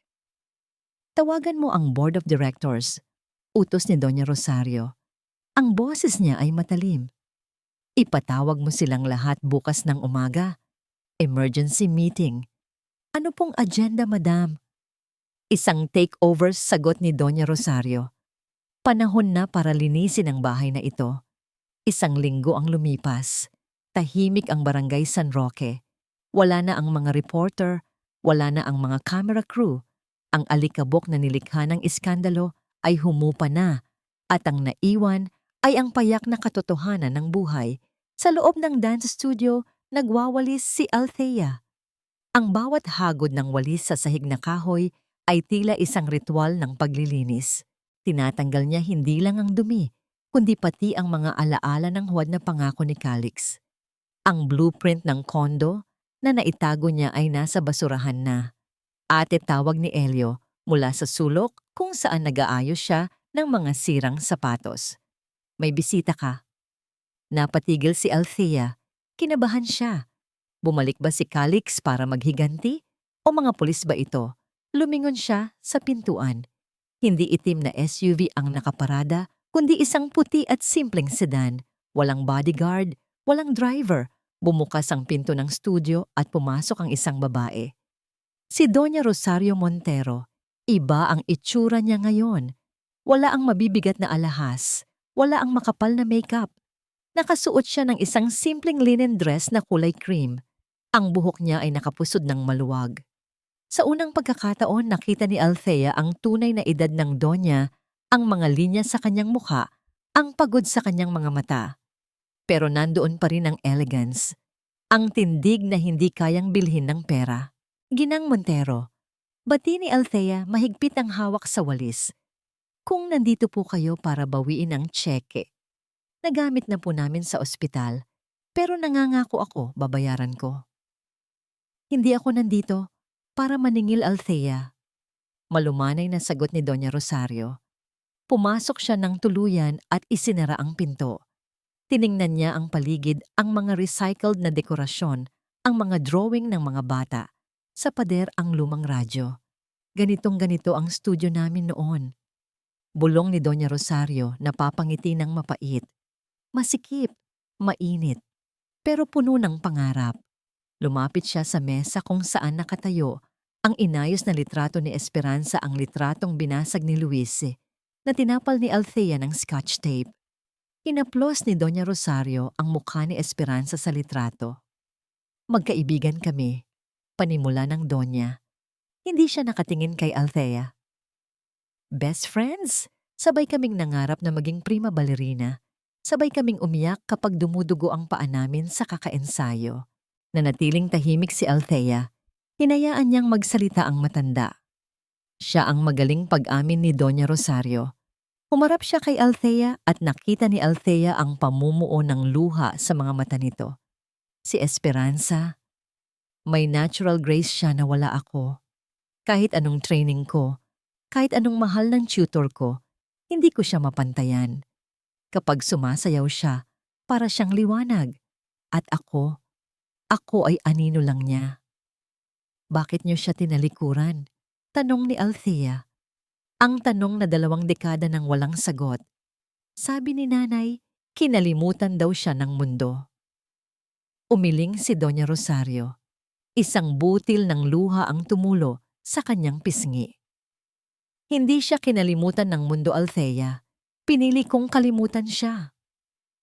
Huminga ng malalim si Doña Rosario, tila hinuhugot ang tinik sa kanyang lalamunan. Noong dumating ang National Ballet Scholarship, alam ng lahat na si Esperanza ang mananalo. Pero ang pamilya ko, ang mga magulang ko, kinausap nila ang mga judges. Ginamit nila ang impluwensya ng apelyidong Montero. Nanalo ako. Natalo siya. Napasinghap si Althea. Ninakaw niyo ang pangarap niya. Oo, pagamin ni Doña Rosario. At noong araw na yon nang makita ko siyang umiiyak sa backstage habang hawak ko ang tropeo, hindi ako lumapit para mag-sorry. Tumalikod ako. Dahil sa kaibuturan ng puso ko, alam kong hindi ko deserve ang panalo. At ang guilt na yon, ang hiya na yon, ang nagtulak sa akin na layuan siya habang buhay. Katahimikan. Mabigat ang hangin sa loob ng studio. Ito ang confession ng isang kasalanang sumira sa buhay ng ina ni Althea. Galit ako sa inyo, tapat na, sabi ni Althea. Dahil sa inyo namatay na mahirap ang nanay ko. Dahil sa inyo, kinailangan kong huminto sa pag-aaral. Alam ko, sagot ni Doña Rosario. At wala akong karapatang humingi ng tawad. Ang kapatawaran ay hindi hinihingi. Ito ay kusang ibinibigay. At alam kong hindi ko pa iyon deserve. Binuksan ni Doña Rosario ang kanyang bag. Inilabas niya ang isang makapal na legal folder. Inilapag niya ito sa mesa sa tabi ng litrato ni Esperanza. Ano to? Tanong ni Althea. Ang Montero Arts Foundation. Sagot ni Doña Rosario. Ito ay hiwalay sa kumpanya ni Ruben. Ito ay personal asset ko. Kagabi kinausap ko ang mga abogado. Inilipat ko na ang ownership at management ng foundation. Tumingin si Doña Rosario ng diretso sa mga mata ni Althea. Sa pangalan mo. Nanlaki ang mga mata ni Althea. Ano, hindi ko matatanggap yan. Sinabi ko na sa inyo, hindi nabibili ang dangal ko. Hindi ito bayad, Althea. Madiing sabi ni Doña Rosario. Hindi ito suhol, ito ay pagsasauli. Lumapit ang Donya at hinawakan ang mga kamay ni Althea. Ang mga kamay ng matanda ay mainit nanginginig. Ang perang nasa foundation na yan. Dapat kay Esperanza yan. Kung naging patas ang mundo, siya sana ang nasa posisyon ko. Siya sana ang sikat. Siya sana ang mayaman. Kaya ngayon, ibinabalik ko sa iyo ang resources na ninakaw ko sa kanya. Di umiling si Althea nalilito. Pero malaking responsibilidad to. Hindi ako marunong magpatakbo ng foundation. Matututo ka, sabi ni Doña Rosario. Dahil mayroon kang bagay na wala kami ni Ruben at wala si Calix. Mayroon kang integridad. Nakita ko yon noong gabing tumanggi ka sa milyon-milyong piso para sa prinsipyo mo. Binitawan ni Doña Rosario ang kamay ni Althea at tumalikod. Naglakad siya papunta sa bintana, tinitingnan ang mga batang naglalaro sa labas. Si Calix! Banggit niya sa pangalan ng anak. Nasa rehab na siya ngayon. Wasak siya. Galit siya sa akin, galit siya sa ama niya, galit siya sa mundo. Kasalanan ko yon. Masyado ko siyang pinalaki sa layaw para takpan ang sarili kong kalungkutan. Humarap muli si Doña Rosario. At si Ruben, iniwan ko na siya. Natigilan si Althea. Po, nag-file ako ng annulment kaninang umaga. Simpleng sabi ni Doña Rosario, pero may relief sa mukha niya. Sa loob ng 3 dekada, naging anino lang ako ng asawa ko. Naging sunod-sunuran. Pinanood ko siyang gawing halimaw ang anak ko. Pero noong nakita kita sa entablado, noong nakita ko kung paano mo labanan ang mga lalaking akala nila ay hawak nila ang mundo, nagising ako. Ngumiti si Doña Rosario, isang tunay na ngiti. Salamat, Althea. Dahil sa tapang mo, nahanap ko rin ang tapang ko na lumya. Tiningnan ni Althea ang folder. Tiningnan niya si Doña Rosario. Sa sandaling iyon nawala ang pader sa pagitan nila. Hindi na sila Doña at katulong. Hindi na sila mayaman at mahirap. Sila ay 2 babae na parehong biktima ng isang sistema at parehong nagpasyang putulin ang kadena. Dahan-dahang inabot ni Althea ang folder. Tatanggapin ko ito, sabi ni Althea. Hindi para sa akin, kundi para sa mga batang tulad ni Nene. Para sa mga batang tulad namin ni Nanay na tinanggalan ng pagkakataon. Good the tango ni Doña Rosario. Pero may isa akong kondisyon, dagdag ni Althea. Ano yon? Hindi niyo ako iiwan sa ere. Sabi ni Althea, kailangan ko ng mentor. Kailangan ko ng tutulong sa akin para patakbuhin ito ng tama. Ayokong maging katulad ni Calix na puro pera lang ang alam. Gusto kong turuan niyo ako kung paano maging matatag, katulad niyo. Nagulat si Doña Rosario. Matagal bago siya nakasagot. Matatag ako. Tawa niya ng mahina. Mahina ako, Althea. Ang pag-amin ng pagkakamali at pagtalikod sa marangyang buhay para sa tama. Yan ang pinakamatatag na bagay na nakita ko. Sagot ni Althea. Lumapit si Althea at sa unang pagkakataon, siya ang humawak sa kamay ni Doña Rosario. Tulungan natin ang isa't isa, Tita Rosario. Sa pagbanggit ng tita, bumagsak ang huling depensa ni Doña Rosario. Napayakap siya kay Althea at doon sa gitna ng maliit na studio sa San Roque, umiyak ang Iron Lady sa balikat ng anak ng kanyang best friend. Sa labas sumikat ang araw mula sa mga ulap. Ang foundation ay hindi na Montero. Sa puso nila ito na ay ang Esperanza Arts Foundation at ang sayaw ay magpapatuloy. 1 taon na ang nakalipas. Ang sikat ng araw sa San Roque ay hindi na kasing init at kasing bigat ng dati. Ngayon, tila mas magaan ito, mas maaliwalas, habang tumatagos sa mga malalaking bintanang salamin ng bagong gusali. Sa tapat ng gate, nakasabit ang isang simpleng karatula na gawa sa kahoy. Walang ginto, walang neon lights, pero ang mga letrang nakaukit dito ay punong-puno ng dangal, Esperanza Community Arts Center. Sa loob ang music room ay puno ng tawanan at tunog ng piano. Ang sahig na dating semento at yero ay napalitan na ng makinis na narawod, perpekto, para sa mga paa ng mga mananayaw. Ang dingding ay kulay puti, pinalamutian ng mga mural na ipininta ng mga lokal na artist, mga larawan ng mga batang lumilipad, sumasayaw at nangangarap. 1, 2, 3 and stretch. Ang boses ni Althea ay malakas at puno ng enerhiya. Nakatayo siya sa harap ng 20 estudyante. Hindi na siya payat na payat tulad noon. Ang kanyang balat ay glowing. Ang kanyang buhok ay nakapusod ng maayos. At suot niya ay isang professional dance attire. Wala na ang uniforme ng katulong. Wala na ang apron. Nene ang toes, point your toes. Paalala niya habang umiikot sa paligid ng mga bata. Opo, Teacher Althea. Sabay-sabay na sagot ng klase. Sa isang sulok nakaupo si Elio, hindi sa wheelchair, kundi sa isang office chair sa harap ng reception desk. Siya na ang assistant manager ng center tuwing Sabado. Malusog na siya, mataba ang pisngi at ang peklat sa kanyang dibdib ay simbolo na lang ng isang laban na napagtagumpayan nila. Ate, tumatawag si Mayor. Sabi ni Elio, inaabot ang telepono. Gusto raw mag-schedule ng ribbon cutting para sa bagong library. Sabihin mo sa susunod na linggo na. Sagot ni Althea habang inaayos ang postura ng isang estudyante. At sabihin mo, bawal ang epal na tarpaulin. Arts center ito, hindi kampanya. Nagtawanan ang mga magulang na nanonood sa waiting area. Ito ang mundo ni Althea ngayon. Walang politika, walang drama, puro trabaho, sining at komunidad. Biglang bumukas ang pinto ng opisina sa likod. Lumabas ang isang babaeng may edad na may dalang tray ng juice at sandwich. Break time muna. Masayang anunsyo ni Doña Rosario. Siya ang administrator ng center. Ang dating donya na hindi makagalaw nang walang maid ay siya na ngayon ang nag-aasikaso ng budget, nag-iimbentaryo ng gamit at minsan naghahanda ng merienda. Lumapit si Althea at kumuha ng sandwich. Tita, sabi ko naman sa'yo, may staff tayo para dyan. Hayaan mo na ako.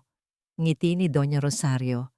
Pinunasan niya ang pawis sa noo, pero masaya ang mukha niya. Mas gusto ko ito kaysa umupo sa board meeting at makinig sa mga lalaking puro pera lang ang bukang bibig.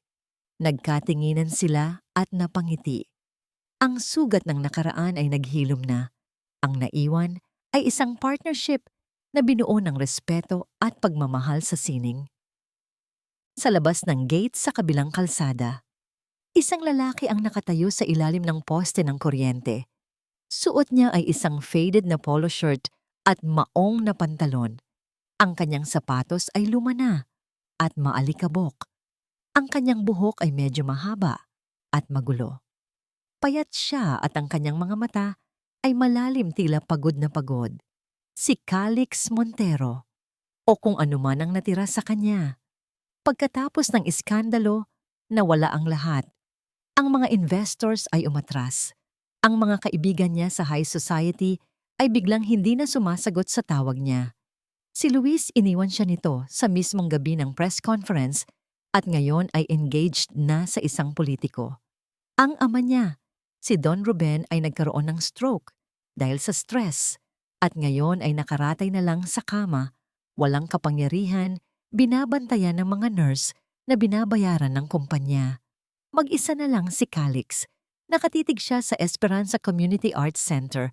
Naririnig niya ang musika, naririnig niya ang tawanan. Sa bintana, nakita niya si Althea. Tumatawa ito habang kausap si Doña Rosario. Ang ngiti ni Althea ay totoo, walang halong takot. Walang halong pag-aalinlangan.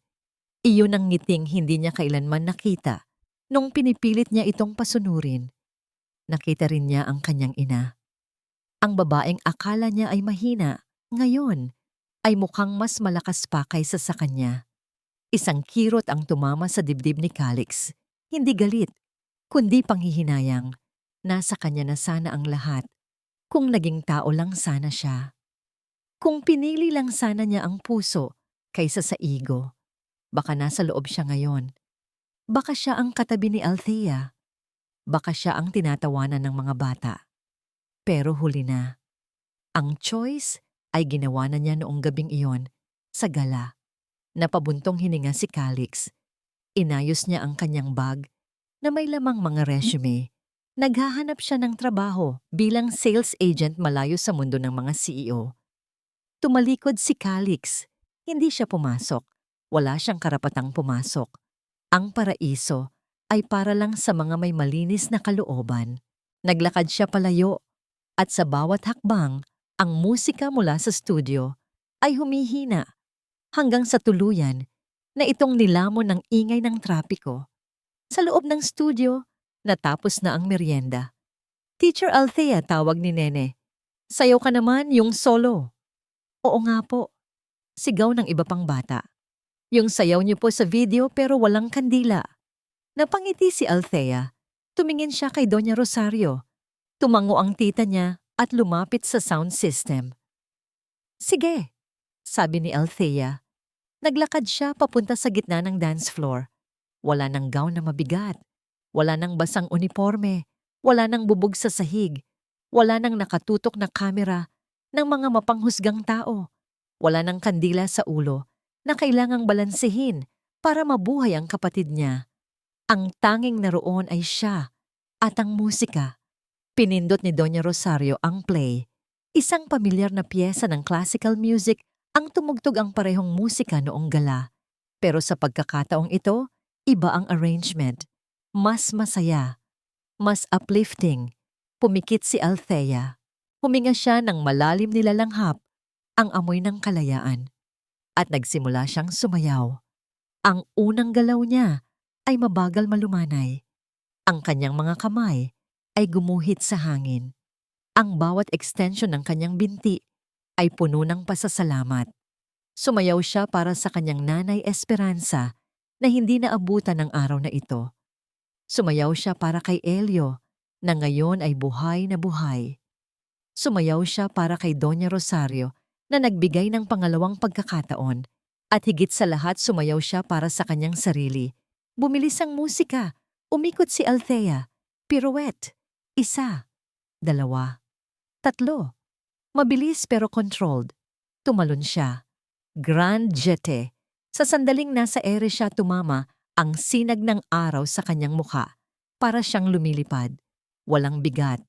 Walang kadena. Ang mga bata ay pumalakpak. Si Elio ay napaluha sa tuwa. Si Doña Rosario ay nakangiti ng may pagmamalaki. Doon sa gitna ng ere naramdaman ni Althea ang tunay na kahulugan ng tagumpay. Ang tagumpay ay hindi ang pagkakaroon ng mansion o limousine. Ang tagumpay ay ang kakayahang sumayaw sa sarili mong tugtog, sa sarili mong entablado, nang walang ibang sinusunod kundi ang tibok ng iyong puso. Bumagsak si Althea sa sahig sa isang final pose, ang kanyang kamay ay nakataas sa langit, ang kanyang mukha ay nakatingala sa liwanag. Tapos na ang musika, pero ang sayaw ng kanyang buhay ay nagsisimula pa lamang.